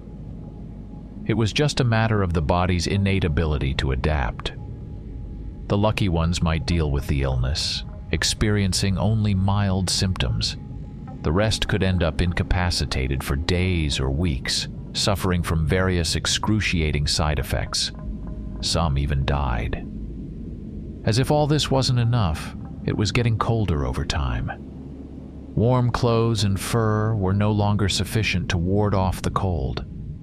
I was shivering and freezing at the same time, cursing every decision I had made in my life to end up here, on this endless icy slope. This mountain was no place for people. Yet we had to go on. Several hours passed. Despite everything, we kept moving forward, gradually climbing higher and higher. Wherever that old trail the doctor spoke of was, it couldn't be far now. At least, that's what I hoped. But at some point, I began to doubt whether the trail even existed. Maybe the old prisoner lied. Maybe the trail had long been destroyed by time. Maybe we had already passed it without noticing. Just when I was about to despair, we finally found it. It was weathered and narrow, barely wide enough for two people to walk side by side. The path wasn't paved, but rather carved into the black stones, like the tail of a sleeping dragon. Here and there, it was hidden under the snow. But most importantly, it was flat. Never in my life had I been so happy to see something flat. Without a word, the doctor dropped his backpack and sat down. He was deathly pale, gasping like a fish out of water. Despite this, there was a slight smirk on his face. Just as I said. The guard nodded at him and looked around. After a few seconds, he turned back to the triumphant prisoner. "Get up. It's not time to rest yet." The doctor blinked several times, then looked up at him with pleading eyes. Just give me a few minutes." The young guard was about to object, but I placed my hand on his shoulder. He turned to face me. "What's wrong?" "It's gone." "What's gone?" I gestured down in the direction we had come from. "The blonde's body, it's not there." The guard looked at me intently for a few moments. Then he and the doctor simultaneously approached the edge of the stone path and looked down, trying to locate where the blonde had met his end. Indeed, traces of blood were still visible on the sharp rocks, but the corpse itself was nowhere to be found.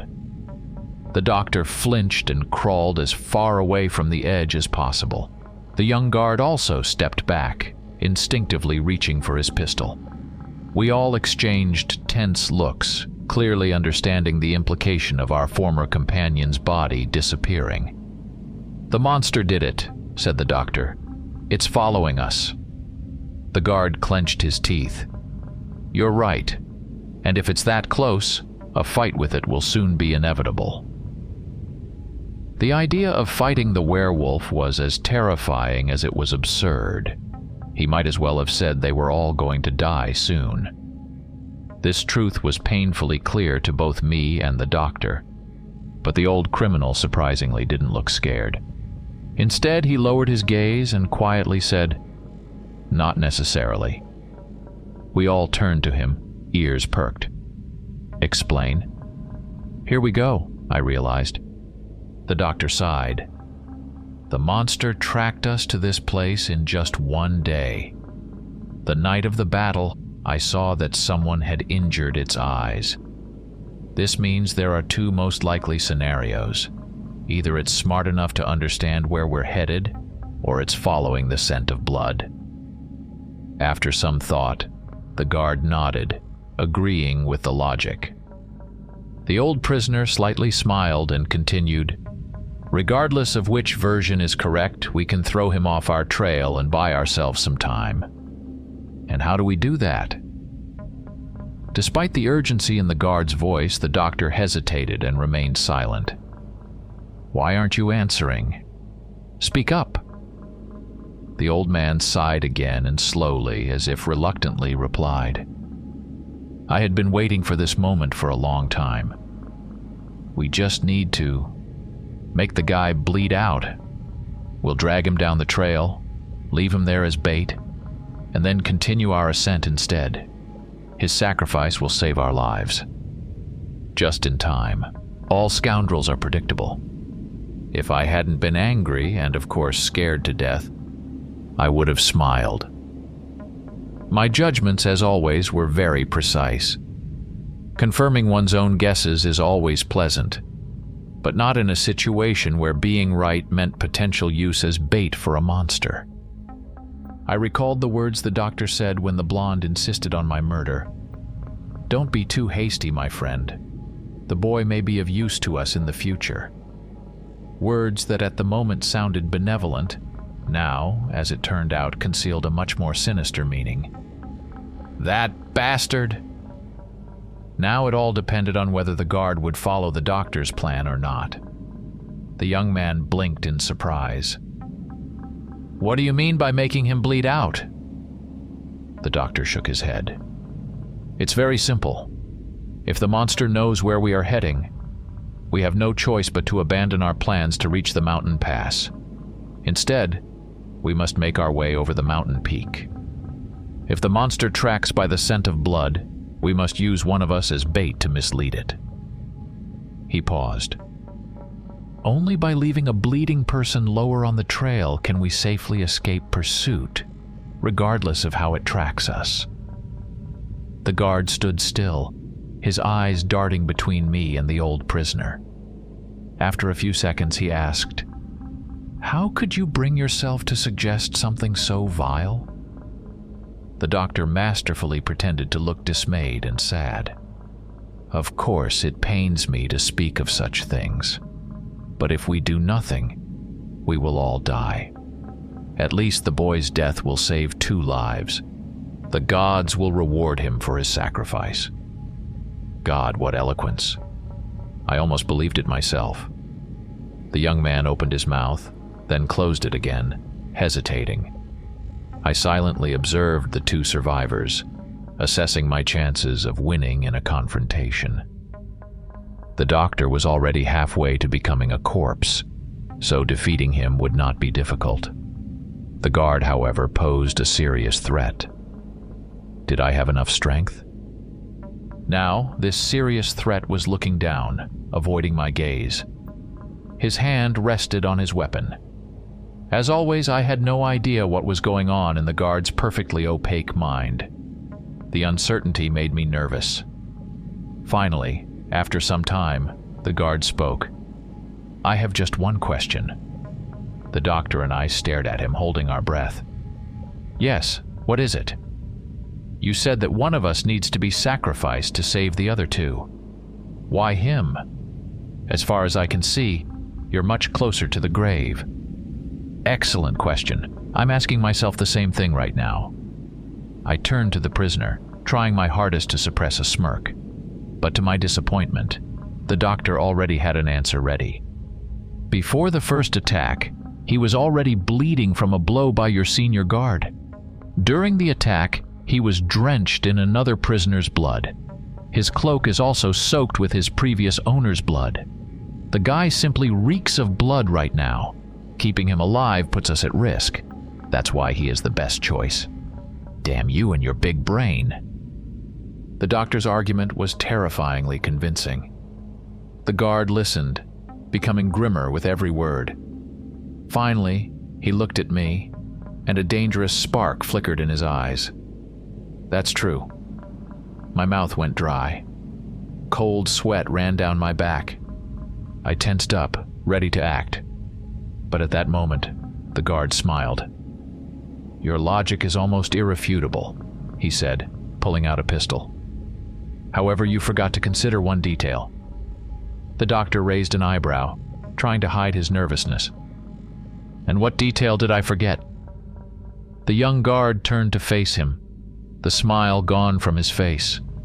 Now he exuded a powerful, almost tangible intention to kill. "I know who you are, Your Grace.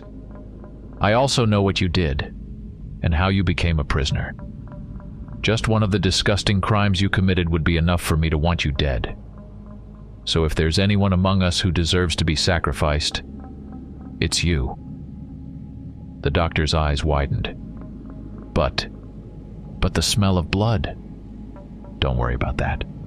I'll make you bleed so much that it'll overpower all the odors coming from the guy. Everything happened so quickly that I didn't even have time to blink. The guard lunged forward. A moment later, the doctor fell to the ground with a scream, his leg broken by a single strike. Not giving him a chance to recover, the young guard stepped on the other leg, causing a nauseating sound of bones crushing. The scream turned into a whimper. Just like that, the doctor was dealt with.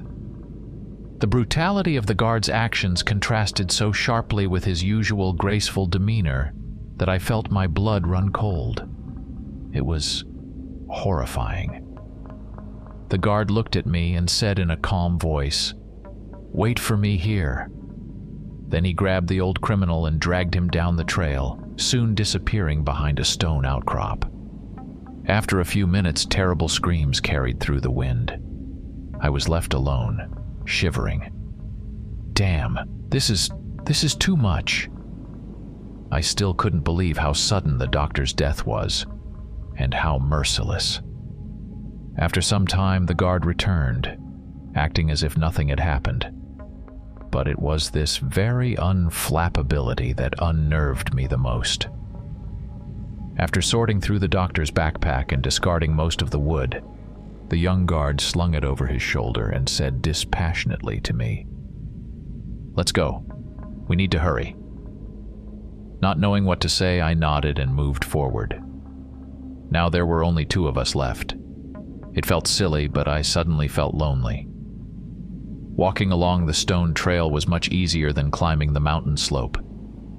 I even had time for unnecessary thoughts. A strange sense of melancholy overcame me, somehow making me feel that the end of this nightmare, whatever it was not far off. We walked in silence for a while, but then the guard spoke. "Don't feel responsible for what happened. It's not your fault. The decision was mine, and mine alone." The young guard was walking a few steps ahead, so I couldn't see his face. "Besides, if you knew about the sins of that man, actually, it's better that you don't. Just take my word for it. His killing was an act of justice. I wonder who feels guilty. People, always trying to justify their actions, always desperately wanting to maintain an illusion of righteousness, even when committing the dirtiest deeds. It was the hypocrisy I hated the most. Receiving no answer, the guard smirked. "You don't like talking, huh? Well, that's wise. Silence is golden." After that, we no longer spoke, each lost in our own thoughts. The sun was setting, painting the world in a million shades of raspberry. At such an altitude, the air was pure and fresh, pierced by the crimson rays of the setting sun. Below, a sea of burgundy clouds slowly drifted by. Stars and the moon began to emerge in the crimson sky. It was incredibly beautiful. Yet all I could think about was how cold it would become once the sun fully set behind the horizon. Before that happened, the guard found us shelter. Not far from the trail, hidden behind large rocks, was a narrow crevice that led into the mountain slope. Pleased to be protected from the piercing wind, we explored the crevice and found ourselves in a small, well-camouflaged cave. I wanted to gather some twigs, but the guard stopped me with a shake of his head. "Tonight, we'll sleep without a fire. The beast is too close." Setting up camp without the warm flames that could have kept us company was unpleasant, but at least we wouldn't freeze to death inside the cave. In any case, the alternative was far too terrifying.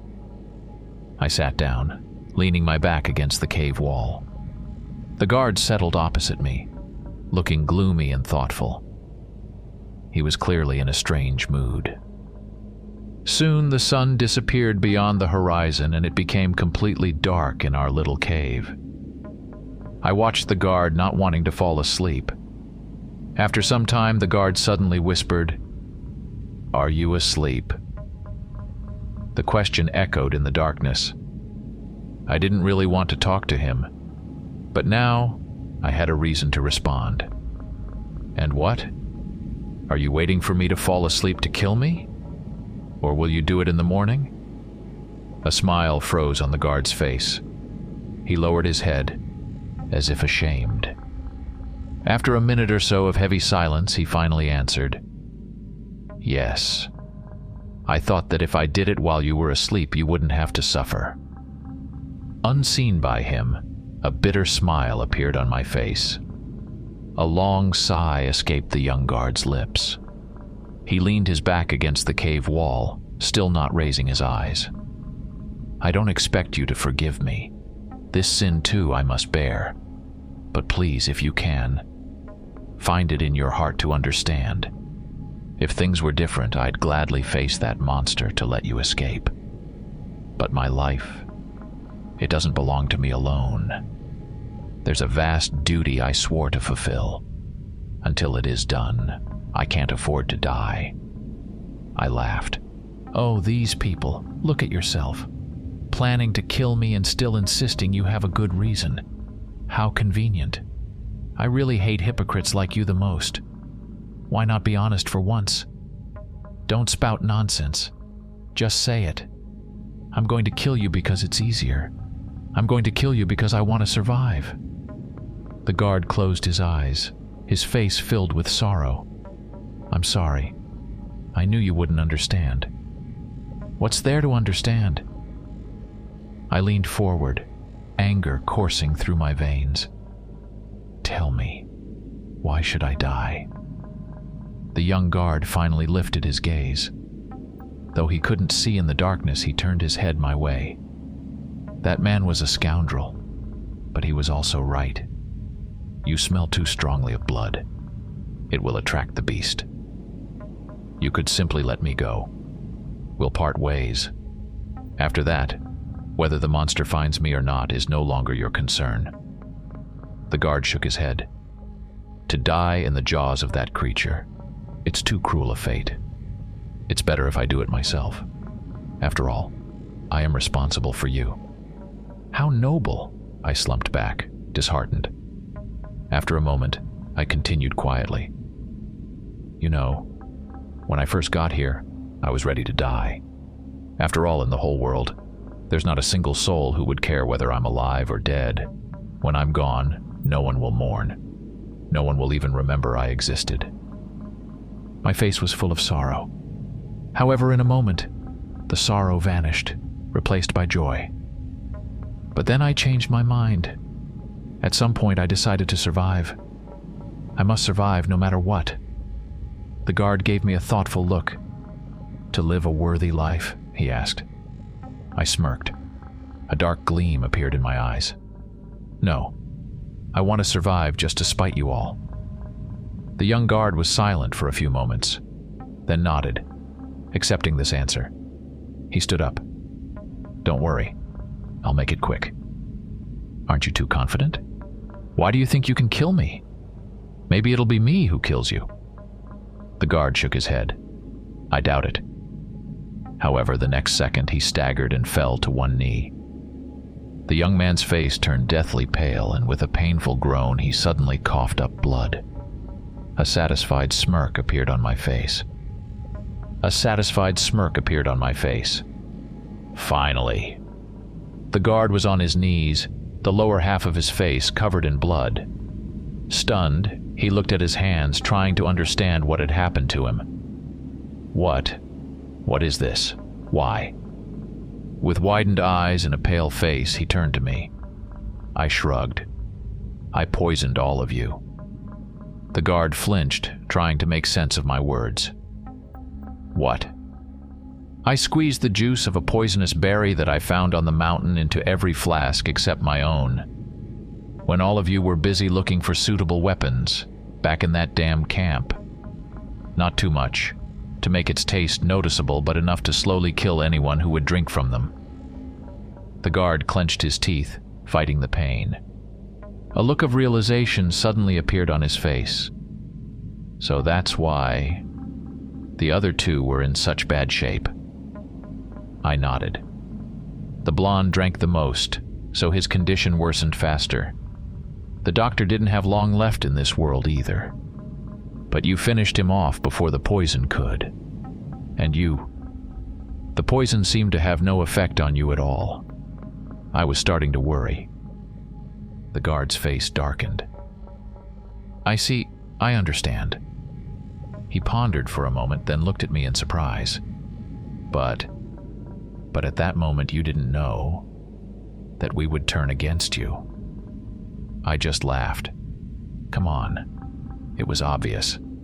The blonde was the type who would kill for a pair of boots. The doctor was a wolf in sheep's clothing. People are selfish and cruel even at their best times.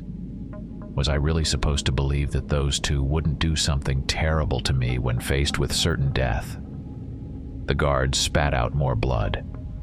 Then, what about me? You're the worst of them. Why?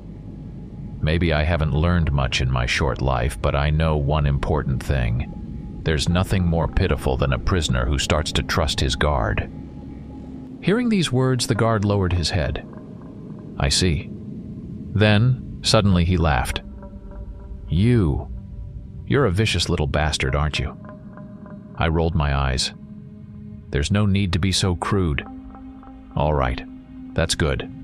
My conscience will be clearer. What are you muttering about? Just die already. The guard smirked and suddenly pierced me with an intense look. Somehow he no longer seemed so ill. You see, that plan would have worked if I were a prisoner, but us guards are provided with various medicines, including antidotes, before an expedition. We drank several of those medicines. As unpleasant as the poison may be, it can't kill me. Damn. I turned and tried to flee, but it was already too late. Something struck me in the back, sending my body crashing into a stone wall.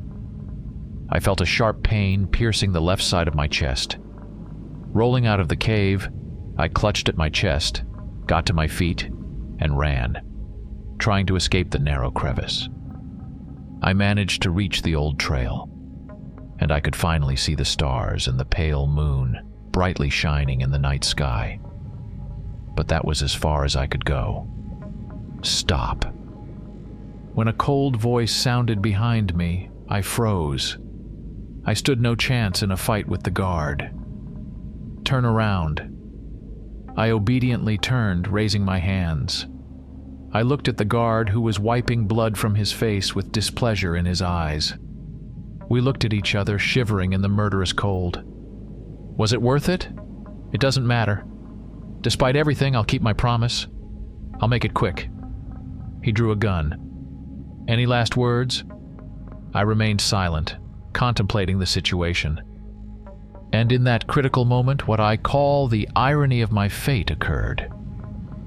For the first time in all my years of life, luck smiled at me, if you could call it luck.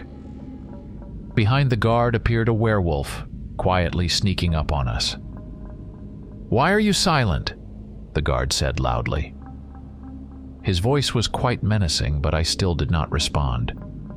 I just trembled from the cold and tried not to moan, despite the throbbing pain in my chest. Holding my breath, I watched in horror as the colossal figure approached the guard. My lungs burned and my heart pounded like crazy. It beat so loudly that I was afraid the blind werewolf would hear it. But of course, the heartbeat could not be louder than the guard's voice, who kept talking, making himself the only source of noise on this mountain. In the last second, a hint of understanding appeared in the young guard's eyes. He began to turn and ready his pistol for firing, but it was too late. Out of the darkness, a massive paw gripped him with an iron hold. Bone claws scratched at his leather clothes, tearing them apart. The werewolf dragged the guard toward him, paying no attention to the shots. Viscous saliva dripped from his open mouth. Frozen with fear, I slowly turned my back to them and took a few steps on the old, winding trail. Then I broke into a run, as fast as I could. Behind me, a desperate scream tore through the night's silence. Then a roar followed, and suddenly there was a loud explosion. It turned out the guard was not going to go down without a fight, although his fate was already sealed. What was that? Could it have been a grenade? I thought. But it didn't matter now. I was running, making my way back, descending lower and lower. A lone, dark mountain stood against the raging winds. Rocky and proud, it towered above the other peaks of the mountain range, cutting through the night sky with its sharp edges. The shining moon lit its slopes with a ghostly pale light. Under this light, a young man with pale skin and black hair descended from the mountaintop. However, his appearance did not match the grandeur of the scene. Battered and staggering, he looked pathetic and weak. It was me, more like a walking corpse. My cloak was torn and stained with blood.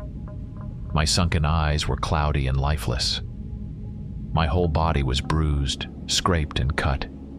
My lips bore spots of bloody foam. I hunched over, clutching the left side of my chest.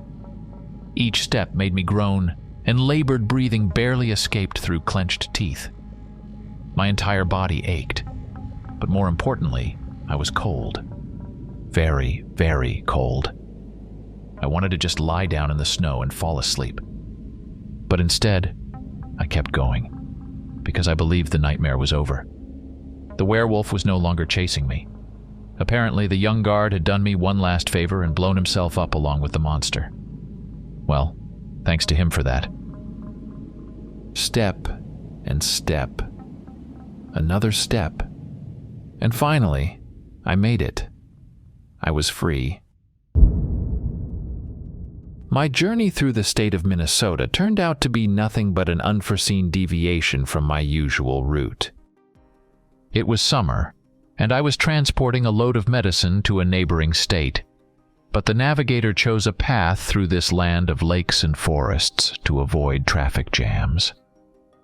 The road stretched between endless fields and green forests for miles around. The air was saturated with the scent of pine and freshly mown grass, and on the horizon, blue flashes of lakes flickered like mirrors reflecting the summer sky. I loved driving through Minnesota in the summer. The warmth and tranquility of these places contrasted with my usual routine. Passing by one of the lakes, I noticed several boats with fishermen gliding smoothly across the water. Minnesota is known for its lakes, and summer is the perfect time for fishing and water recreation. I even envied them a little, imagining how great it would be to stop here for at least a day, forget about the cargo and hustle, and simply enjoy the peace and quiet. One day, as I was driving past a dense forest, my navigator suddenly stopped working. Surprised, I tapped on the device, hoping to revive it, but to no avail. Assuming it was broken, I decided I would fix it once I reached the nearest town. Attempts to launch the navigator on my cell phone also proved unsuccessful. There was no signal. This seemed strange to me, but I continued on, guided only by intuition. Soon, I came to a fork in the road. With the navigator not working, I had to make a blind choice. I turned right, onto a better maintained road, hoping it would lead me to people. The forest began to thin out, giving way to open fields, and within 10 minutes, houses appeared on the horizon. As I approached, I saw a typical American town, like many I had encountered on my journey. Small houses with porches, a church, an old water tower towering over the town. However, something unsettled me. It seemed like the town lacked vitality, as if its inhabitants were indifferent to it. Lawns were untrimmed, trash lay around in places, broken swings stood alone in the playground. As soon as I drove into town, an old man on the porch of one of the houses caught my attention. He was calmly rocking in a rocking chair, smoking a pipe and gazing into the distance. His gaze briefly slid over me in surprise, but then he returned to his thoughts without any particular emotion. I parked the truck in front of his house, got out, and addressed him. "Excuse me, sir. Can you tell me where I can find an electronics store around here?" The old man continued to smoke, pausing for a moment before responding. Finally, he took the pipe out of his mouth and said slowly, "There are none in this town." I asked insistently, "What town is this?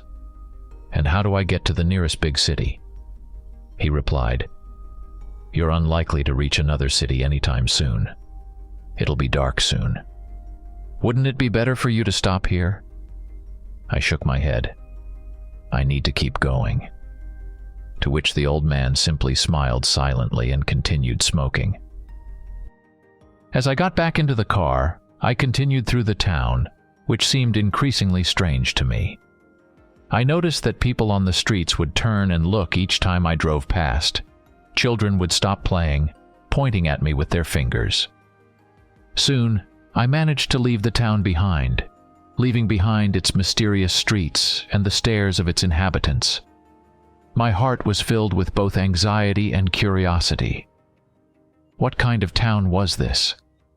And why did everyone behave as if I were the first stranger to arrive here in many years? Questions swirled in my head as I drove away from that place, but the answers, it seemed, remained somewhere there, in the shadow of the old town. Soon I found myself on a highway shrouded in forest and continued my journey, trying to distract myself from the strange impressions. The forest gradually gave way to open clearings, and another small town appeared on the horizon. At first glance, the distance between the two towns seemed too short. But the closer I got to it, the stronger the feeling of déjà vu engulfed me. These houses, this street, everything looked identical to the town I had just left. The strangest part was when I saw the same old man sitting on the porch in his rocking chair smoking his pipe. Stopping, I rubbed my eyes in bewilderment. How could I end up in the same place again? Was it a circular road? But I was driving straight. Without getting out of the car, I continued driving, passing by familiar houses and encountering the same people's stares. The feeling of discomfort grew stronger. What was happening here? Driving out of town on the only road, I found myself in the forest again, which gradually gave way to clearings. And again, the same small town appeared before me. "What the hell is going on?" echoed in my head. The headache became unbearable. I decided to turn around and go back, but soon found myself in the forest again, which began to thin out, revealing familiar clearings. It seemed like I had entered an endless loop, or some kind of reality show where every turn of the road returned me to the beginning. With each loop, the sense of reality began to slip away, making me doubt my own perception. Was this town real, or was it all a product of my imagination? Approaching the house where the old man sat, I stopped and got out of the car. Approaching him, I noticed that he continued to smoke his pipe carefreely, his gaze full of understanding, as if he knew the answers to all my questions even before I asked them. "Sir, what is happening here?" I asked, trying to hide my confusion. This time he didn't smile. Putting his pipe aside, he said seriously, "You won't be able to leave this town." His words caught me off guard. "What do you mean? Are you joking? What's going on?" My questions poured out one after another, but the old man remained silent. "You must calm down. It happens to everyone who comes here," he finally said. "How am I supposed to calm down? Can you finally explain what's going on?" I insisted. "I don't know myself. We all end up here and can't get out," the old man confessed. His words sounded like a verdict. "Why wasn't I told about this right away?" I asked. "Everyone must go through this on their own. Otherwise, no one would believe it," he replied. "No, this is some kind of joke. I don't believe this is really happening," I said, and returned to my car. Driving out of town, I soon found myself back in it. Refusing to give up, I stopped near the forest and decided to continue on foot. After walking through the forest for about 20 minutes, I returned to my truck again. "What the hell?" I thought, overcome with fear and growing panic. As dusk began to fall, I sat in my truck and headed back to town. The old man still sat in his rocking chair, peacefully smoking his pipe, and his carefree demeanor sparked a surge of anger in me. Stopping the car, I jumped out and grabbed him by the collar. "This is no joke anymore, old man. Tell me what's going on," I shouted into his impassive face. In response, he just smiled and looked down the street. "It will be dark soon. We need to go inside," he said calmly. "Why?" I let go of him, then ushered the old man back into his chair. "Danger comes to this town at night, and your life may be in danger. That's why I strongly advise you to come with me to safety," he continued. These words provoked even greater anger in me. "What is this madman talking about?" I thought, giving him one last look, and returned to my car to continue on the same route, refusing to give in to the face of the inexplicable. As I drove through the town, I noticed how all its residents hurried back to their homes. It seemed strange to me, but I didn't pay much attention and continued driving. When I found myself in the town again, darkness fell, and despair engulfed me. Stopping the car, I began to contemplate my situation, wondering how I ended up here and whether this was really happening to me in reality. Immersed in my thoughts, I suddenly heard a noise outside. Looking around, I didn't see anything unusual. The streetlights weren't on, and the windows in the houses were boarded up. Then I heard a loud crash from another direction, as if a metal lid from a trash can had fallen to the ground. It scared me. I remembered the old man's words. Perhaps he wasn't lying. Suddenly there was a loud rumble, and a huge creature with red eyes landed on the hood of my truck, snarling at me. Its fur was ruffled, saliva dripping from its huge, sharp fangs. Its claws pierced the metal of the hood, and it glared at me menacingly. The creature before me resembled the werewolves from movies. Damn it, it really was a freaking werewolf. I was paralyzed with shock, unable to believe my eyes. Suddenly the creature leaped, smashing into the windshield of my truck, its paw breaking through the glass, trying to reach me. Recoiling, I tried to dodge its claw. The glass was almost shattered, and I decided it was time to run. Grabbing the door handle, I dashed out onto the street, circling around the truck, when suddenly another creature leaped out from behind it. It glared at me maliciously, preparing to pounce. In desperation, I threw myself to the ground and slipped under the trailer, soon finding myself on the other side. Glancing back, I saw the werewolf crawling after me. Then I looked at the cab and noticed another creature emerging from it. My heart pounded in unison with my rapid breaths. I needed to make a decision quickly, and I decided to run. Jumping to my feet, I ran as fast as I could. It was dark, but the moon illuminated my path with bright light. I ran without looking back, cursing the moment I turned into this damn town. I headed towards the nearest house, banging on the door with desperate hope for salvation. But there was no answer. Without wasting time, I continued to run, realizing that the creatures were already too close. Another house didn't open either. My heart pounded in unison with my steps as I ran along the dark road. Suddenly, one of the creatures leaped in front of me with a menacing growl. Turning to run in another direction, I found my path blocked by another one, and immediately, from the other side of the road, a third one leaped out. Surrounded, I thought it was the end for me. They glared at me maliciously as if deliberating my fate, already preparing to pounce. But then, as if by some stroke of luck, the door of the house next to me suddenly swung open, and a woman appeared in the doorway. She waved her hand and shouted, urging me to run to her. Without hesitation, I dashed towards the open door. The creatures followed me, but seemed to encounter an invisible barrier at the threshold of the house. I fell to the floor in the hallway, breathing heavily and trying to gather my thoughts. The woman quickly slammed the door behind me and turned the key in the lock. I was still lying on the floor, feeling the fear gradually recede, giving way to relief. Approaching me, she extended her hand and helped me to my feet.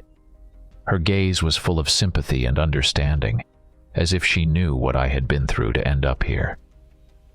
As I stood up, I was able to take a closer look at her.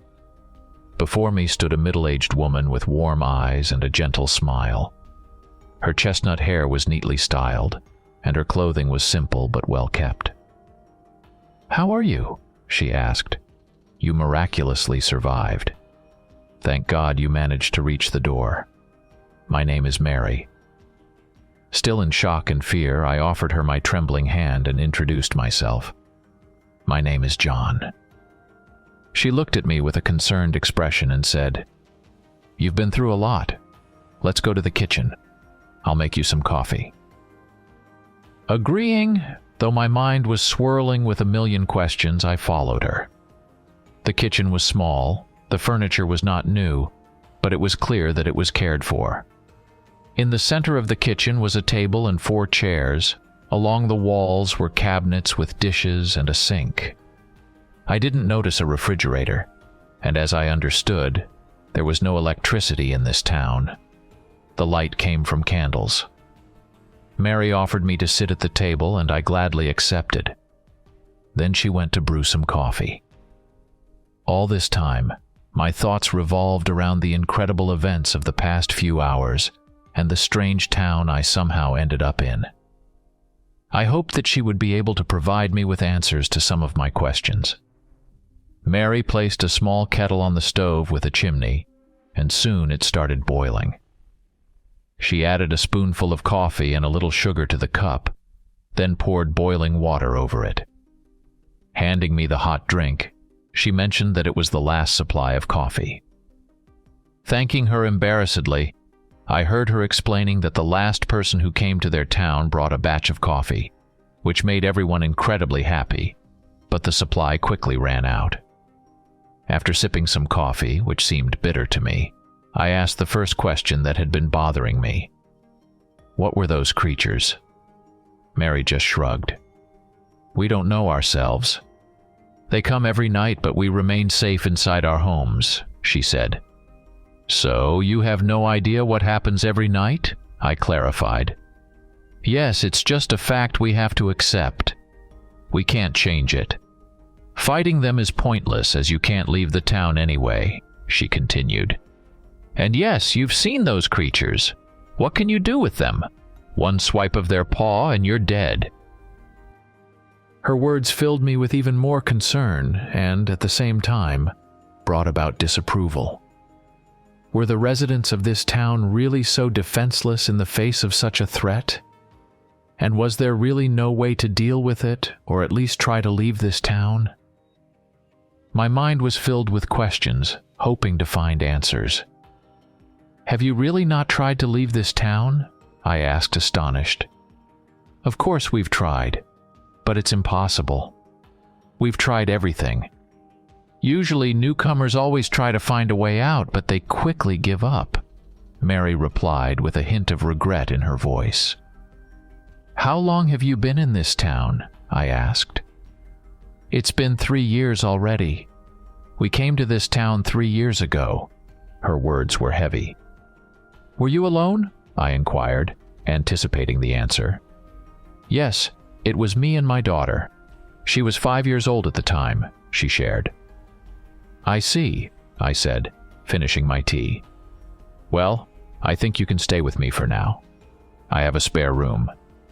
We'll leave all other questions for tomorrow. For now, just lie down and rest," Mary suggested.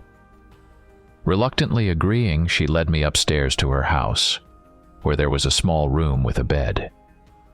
I thanked her and lay down, but I couldn't sleep that night. Thoughts about what was happening in this town and about the mysterious creatures that hunted here at night circled in my head, giving me no peace. Early in the morning, I got up and went downstairs, where I saw Mary's family already gathered for breakfast. Sitting next to the woman was a girl about 8 years old with curly black hair. She looked at me with surprise, then turned her gaze to her mother. Mary introduced me. "Meet Uncle John. He came to us yesterday."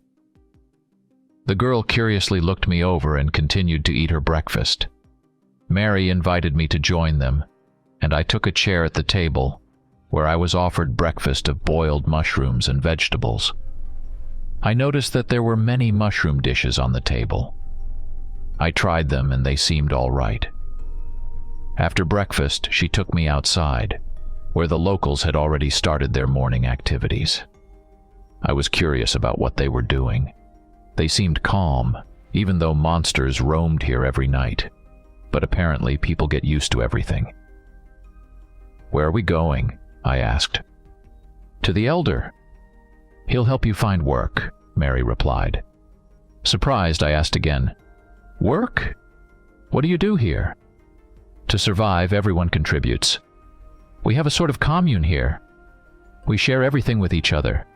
Some grow vegetables, some take care of animals. I gather mushrooms," she explained. "Mushrooms," I clarified. "Yes, surprisingly they grow abundantly here, and I collect them, dry them, and preserve them," Mary continued. Soon we reached the town center, and along the way people cast glances at us, probably guessing who the newcomer was. When we approached the Elder's house, I saw a building that clearly stood out from the rest. It was an ancient 2-story house with wide steps leading to a heavy wooden door adorned with carvings. The walls of the house were made of stone, giving it a sense of enduring strength and reliability. Around the house, there was a neatly trimmed lawn with old trees here and there, providing pleasant shade and coolness even on the hottest day. The roof of the house was covered with dark red tiles, which gave the building a special charm. The windows on the first floor were large, allowing plenty of light inside, while the windows on the second floor were smaller, adding an element of mystery to the building. Next to the entrance stood an antique lantern, which, as it seemed to me, was lit in the evenings, illuminating the path to the door. On the porch, the town elder was already waiting for us, the same old man I had seen in the rocking chair. He looked at me with a friendly gaze and introduced himself. "Hello, my name is Harold. Sorry for our not very pleasant meeting yesterday." I also introduced myself, and the old man continued, "Mary probably already told you that there's no way out of this town. But that doesn't mean we should stop living. We must fight, and one day we'll find a way out. But for now, we must focus on surviving. Every resident, by living here and benefiting from the common goods, must contribute to the common cause. And if you don't mind, I'll direct you to Mary for work collecting mushrooms." I pondered for a moment and decided it wasn't a bad idea, so I responded positively. Seeing my agreement, the old man asked, "And also I want to know, what cargo were you carrying? As you know, we're poorly provided for, and it could be very useful." Finding out that I was carrying medicines, Harold and Mary were delighted. It turned out that Mary was a doctor, and she needed medications for one of the patients. The three of us headed towards my truck, which was already surrounded by local residents, curious about what I had brought. I opened the trailer, and they started actively unloading the boxes of medicines. They carefully carried them to the local infirmary, located nearby. Mary, taking on the role of coordinator, pointed out where each box should be taken. Her face was glowing with excitement from such an unexpected gift of fate. As for me, having already resigned myself to my current fate, I didn't worry about the safety of the cargo. The understanding that the customer wouldn't receive it didn't seem so important to me anymore. Perhaps I would indeed stay here forever. Reflecting on my situation, I headed back to the truck's cabin and discovered traces of yesterday's events, which reminded me that everything that had happened was not a dream. The windshield of my truck was shattered, the cabin was in chaos, and claw marks from that creature were visible on the hood. Examining the damage, I realized that if I cleared away the remnants of the windshield, the truck could still be used to move around the town. As I waited for the unloading of the medicines, which took about 2 hours, I witnessed Mary's tireless work. She was fully immersed in the process of sorting medications and providing assistance to those in need, leaving no room for other concerns. Deciding not to waste time, I decided to explore the town. Despite warnings that leaving it was impossible, inside me still burned the hope of returning to my loved ones waiting for me beyond its limits. As I wandered through the town, I tried to find something unusual or a clue that could indicate a way out. However, the town appeared quite ordinary to me, except for its closed structure. The center of the town turned out to be the Elder's house, located right in the heart of the settlement. Other streets radiated from it, creating a radial structure. The main street, which I had already traveled, divided the town in half, providing access to the main facilities and buildings. All this reminded me of a well-planned but at the same time closed space, created in such a way that its inhabitants could easily navigate within it without leaving its boundaries. Although I found no clues about a possible way to freedom, this inspection gave me a better understanding of the organization of the town's life and its inhabitants, who, despite all the difficulties, tried to support each other and maintain hope. While strolling through the town, I also noticed an interesting detail. On the doors of each house was painted a sun symbol with straight rays, inside of which was an octagon, and in its center was an eye. This symbol instantly caught my attention, raising many questions about its meaning and origin. I became curious whether this symbol could serve as protection against the creatures, preventing them from entering the houses. The symbol seemed ancient and mysterious, and I set out to learn more about its history and significance.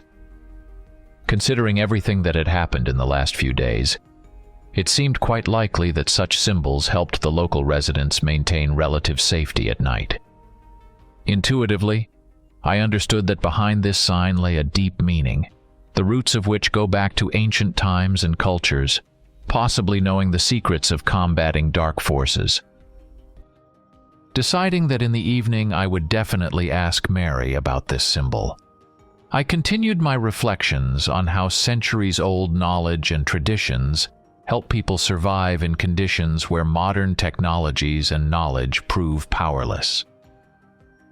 As the day approached evening, I returned to Mary's house, where she was already preparing dinner. In addition to the hostess and her daughter, There were 2 more people in the house, a man about 40 years old and a young woman of 25. They were called Thomas and Sarah, Mary's friends. Thomas was of sturdy build, with deep, wise eyes and gray hair, giving him the appearance of a knowledgeable man of life. Sarah, on the other hand, was light and lively, with bright eyes and an open smile. Her appearance exuded boldness and optimism. Our acquaintance began over dinner. Thomas and Sarah asked about the latest news in the country, curious about the world beyond their town. After answering their questions, I decided to find out how long they had been here. Sarah replied that it had been 5 years, and Thomas, 20. He shared the story of how he ended up here on his motorcycle, encountering a fork in the road that unexpectedly led him to this town. He was a little younger then. At the entrance, I met an old man who turned out to be the elder, Thomas recounted. Surprised that his story matched mine, I asked if the elder was the same then as he is now. Thomas confirmed. Yes, by the way, he's hardly changed at all. I got so used to him that I didn't even notice. He taught me a lot and helped me survive here. I pondered over it. This old man had been suspicious from the very beginning, and how the locals hadn't noticed it. Perhaps it was all because of the image of a noble and kind old man. Could he deceive people and hide something? Suddenly we heard a commotion outside. I was frightened. It was those creatures. Apparently their time had come. I looked at my companions.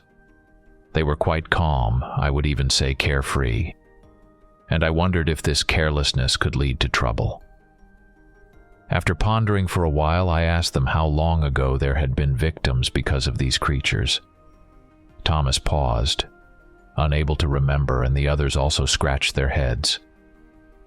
So, there were no victims at all? I asked perplexedly. How is that possible, considering how incredibly dangerous these creatures are? Wait, I remembered, said Thomas. It was about 17 years ago, Kevin's mother. She worked as a cleaner in the elder's house. I remember how she died because of those creatures. I personally saw her body. I was returning from the field and heard a terrible scream and crying. When I ran there, I saw Kevin. He was about 5 years old then, sitting over his mother's body, crying his heart out. After that incident, he had some trouble with his head. I saw the body of the poor woman and was terribly frightened. She had bite marks all over her, flesh torn beyond recognition. That image haunted me in nightmares for a long time. Wait, so you were coming back from work, which means it was still light. How could they attack then, if they only come out at night? I asked. I also thought about it, but there were no witnesses except her son, so I can't say for sure what happened, replied Thomas. So you're saying she worked in the elder's house? Yes, wait. You don't suspect him? He definitely couldn't be involved in this. He sincerely cares about each of us, and maybe there were no victims because of him. I had nothing to reply to that. But this old man was extremely suspicious, and you didn't have to be Sherlock to understand that. I decided to stand up and peek out the window, even though it was nailed shut. Apparently, they left a gap here specifically to survey the surroundings.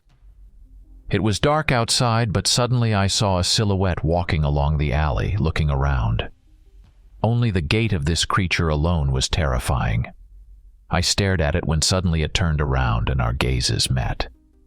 In fright, I recoiled from the window. Damn, this is really scary.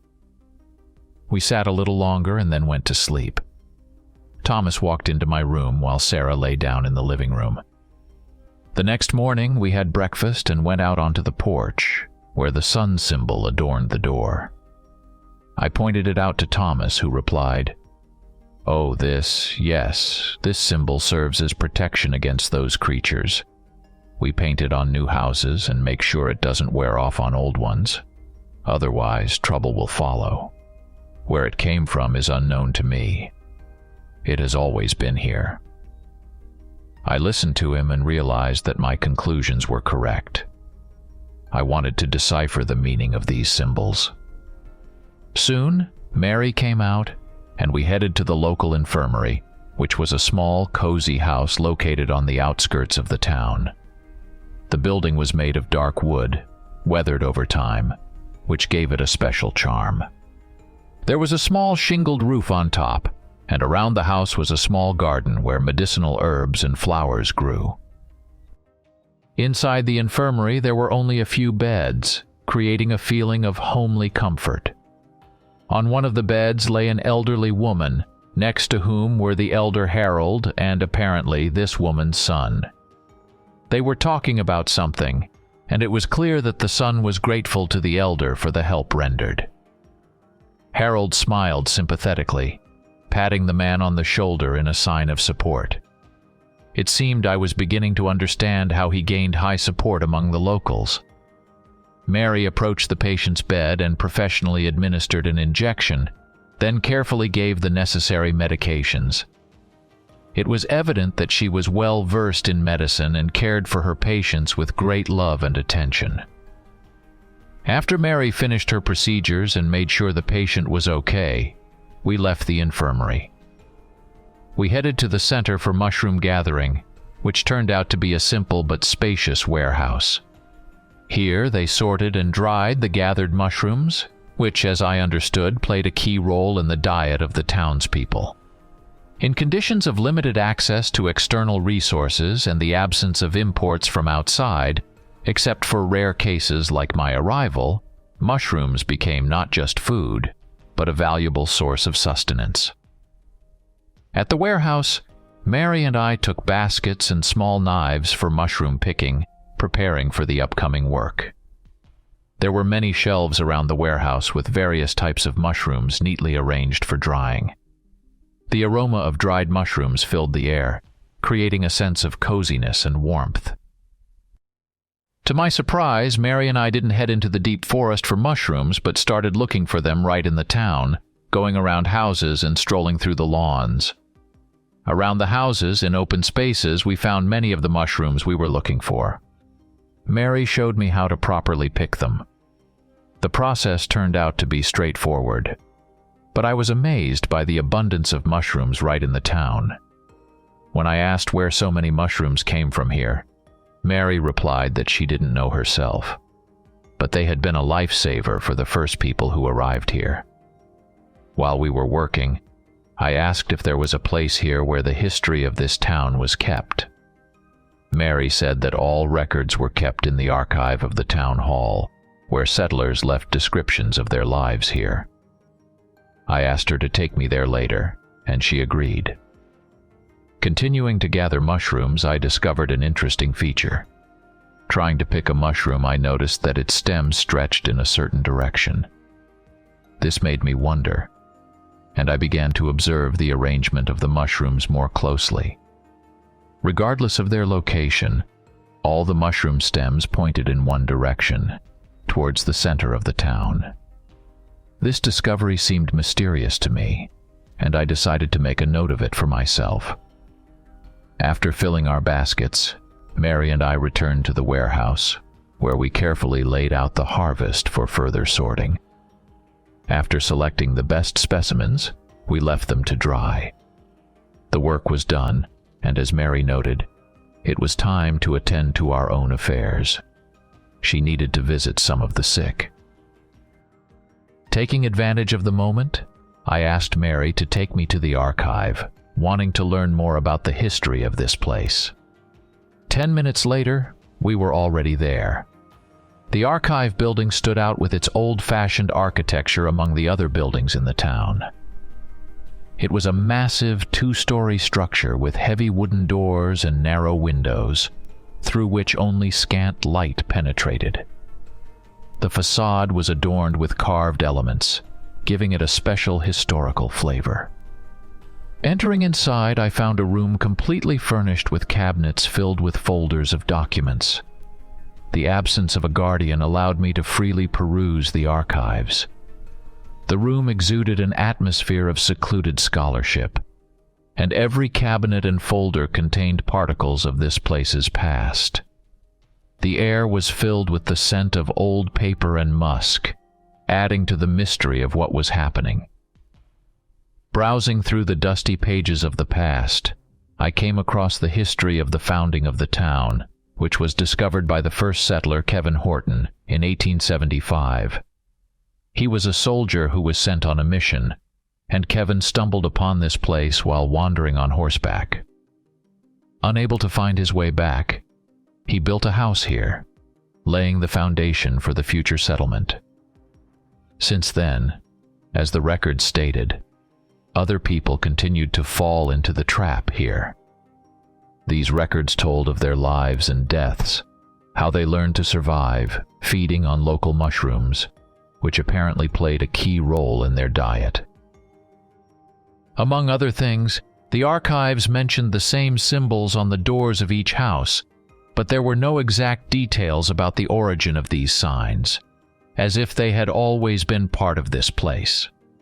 Also, the documents mentioned the nocturnal monsters, but there was no information about ways to protect against them, or about victims among the settlers. This only added to the mystery and enigma surrounding the town and its inhabitants. Immersed in reading, I didn't notice someone approaching me from behind. A cough made me turn around. It was Elder Harold, who looked at me with interest and asked if I had found anything useful. Sharing some of my conclusions with him, I heard his reminder that evening was approaching, and it was time to return home. Thanking him and preparing to leave, I caught a glimpse of him giving me a sinister look. What could that mean? Returning to the house, where Mary and her daughter were already waiting for me, we sat down to dinner.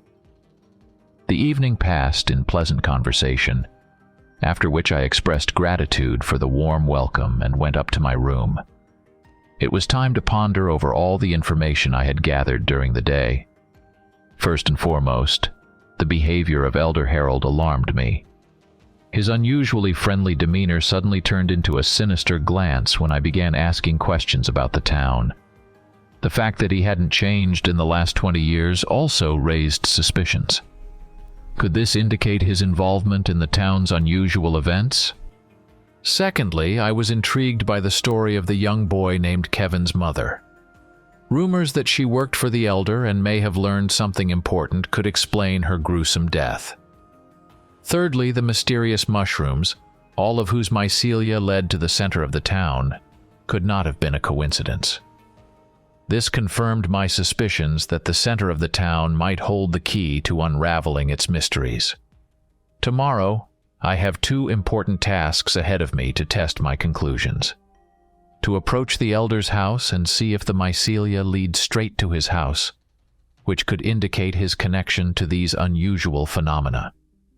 And secondly, to find Kevin, who may know much more about the town than it seems at first glance. Lying on the bed and lost in my thoughts, I didn't notice how complete darkness fell outside the window. Suddenly, the creak of the doors downstairs on the first floor caught my attention. Instantly alert, I thought it might be Mary, but it seemed to me that someone had opened the front door. The question arose: who could come in or out at this time? Excitement gripped me. Carefully getting up from the bed, I crept to the staircase and cautiously peeked downstairs. To my horror, I saw that one of those nocturnal creatures had managed to enter the house.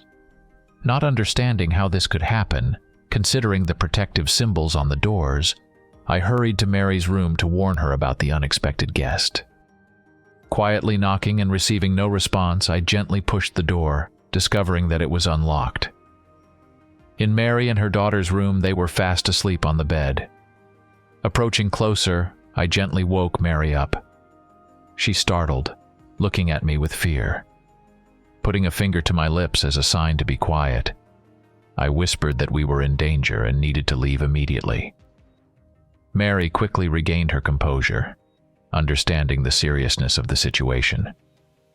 Peeking into the corridor cautiously, I saw that the creature had already made its way to the second floor and was making its way to my room. Once it disappeared from view inside, Mary, her daughter, and I quietly made our way to the staircase and started descending to the first floor. But suddenly, one of the steps creaked loudly under my foot. Looking back, I saw the werewolf hearing the sound, rushing out of my room and heading straight towards us. I shouted to Mary that we needed to run. Grabbing her daughter in my arms, we rushed towards the exit, and behind us, a terrifying roar echoed.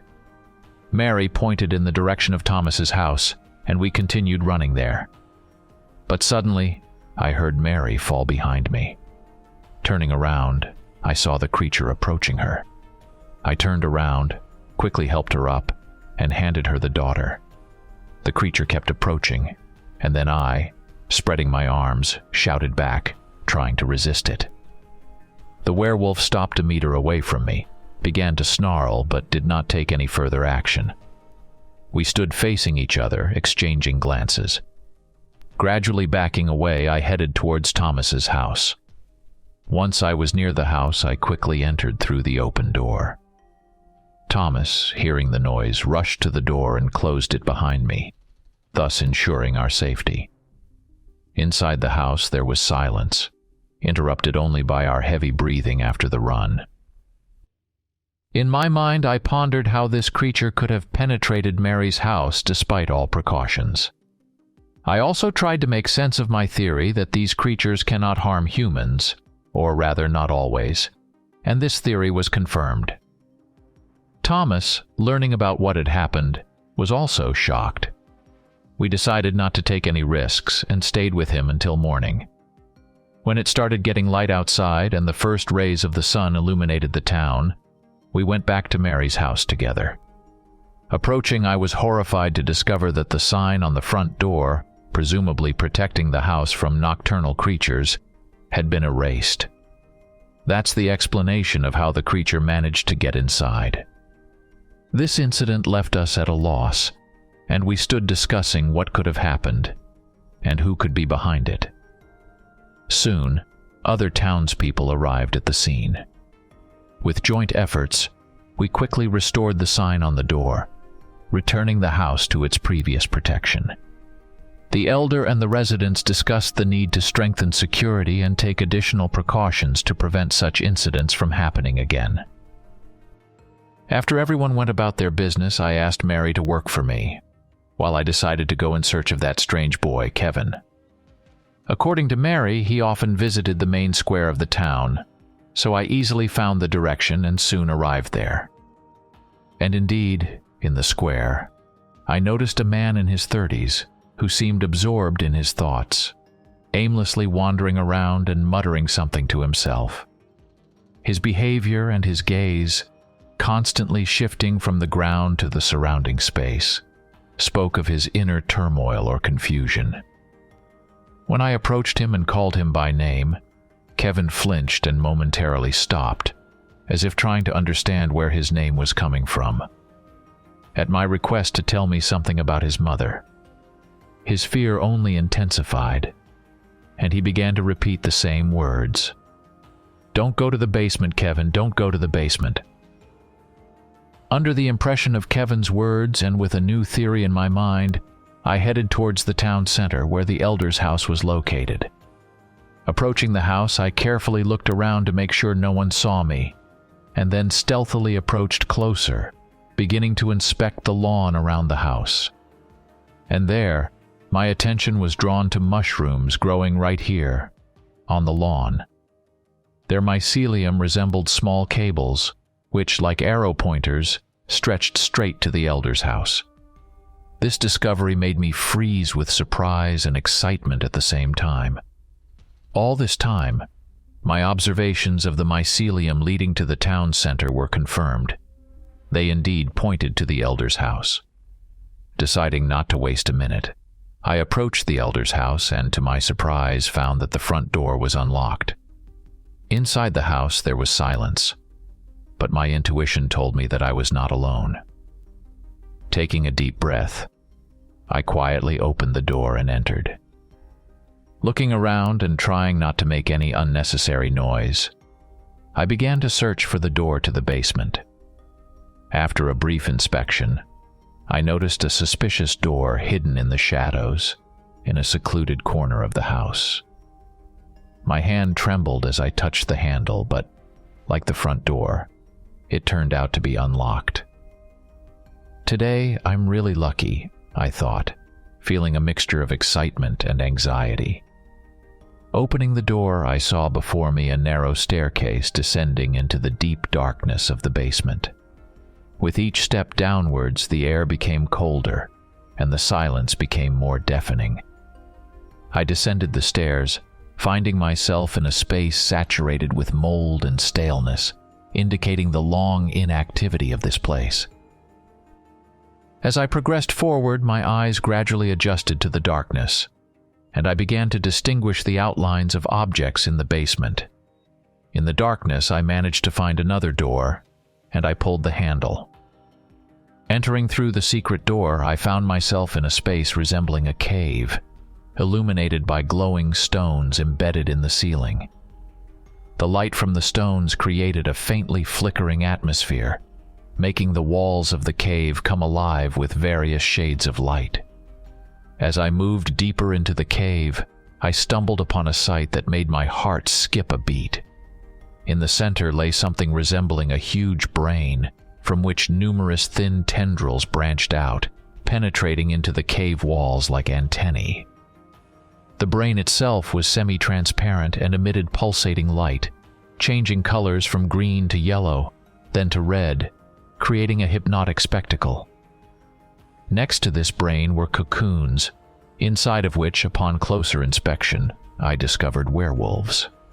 Apparently, these cocoons served as makeshift incubators or resting places for them. This discovery shocked me, but it also shed light on the connection between the brain, the core, and the werewolves attacking the town at night. Realizing that the werewolves were guarding the core and any attempt to approach it could result in catastrophe, I decided that it would be wiser to retreat and carefully consider our next steps. The importance of the moment required caution and strategy, as direct confrontation without preparation was too risky. Thus, I cautiously left the cave, trying not to make any unnecessary noise or attract attention. My caution paid off. On the way back, I didn't encounter anyone, allowing me to safely return to the surface. After that, I headed home.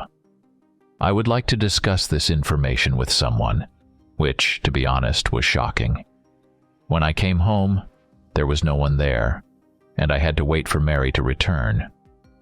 She returned closer to evening, while it was still light outside. I asked her to stay alone and told her about what I saw. With her mouth agape, she listened to my story, hardly believing what was happening. Our discussion lasted for several hours, and in the end, we developed a plan.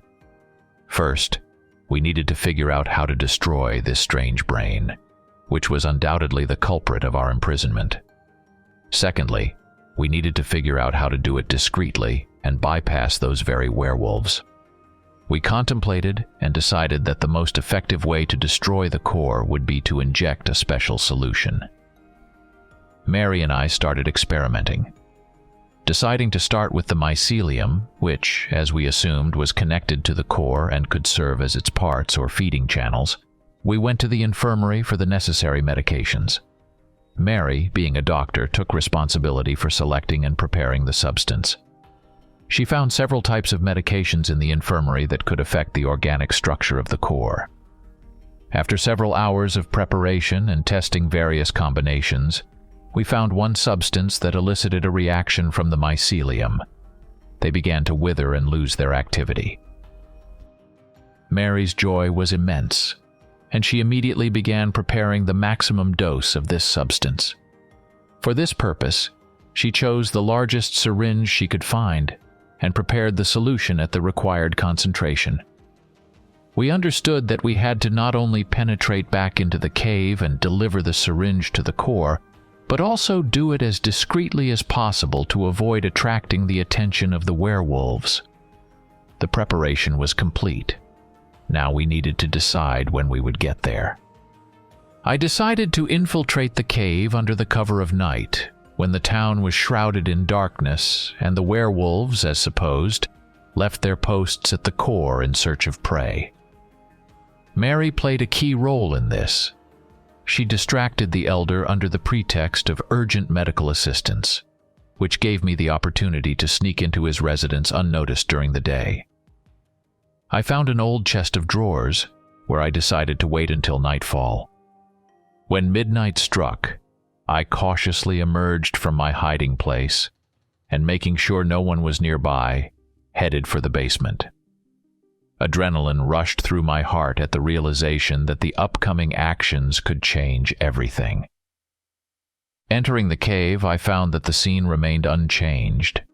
The brain still pulsated with different colors, creating a hypnotic spectacle. However, to my horror, not all the cocoons turned out to be empty. In one of them, a werewolf still slept, significantly complicating the task. I froze in place, trying not to make a sound to avoid waking the creature. A thought flashed through my mind lightning fast about how to proceed.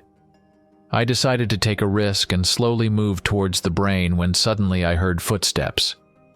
Behind me stood the elder, and when I turned around, his calm gaze caught me off guard. He showed no aggression, but instead approached me, circled around, and stood next to the brain. His words sounded calm, but there was depth in his knowledge of what lay before us. "You managed to find this place after all," he began. "When I saw you, I immediately understood that you were sharp. Are you curious about what this creature is? I don't know how it came to Earth, but perhaps it has always been here. It feeds on our emotions. I don't know how it works. Maybe we emit some kind of energy. But for it, that's food. If you pay attention, it shimmers with different colors.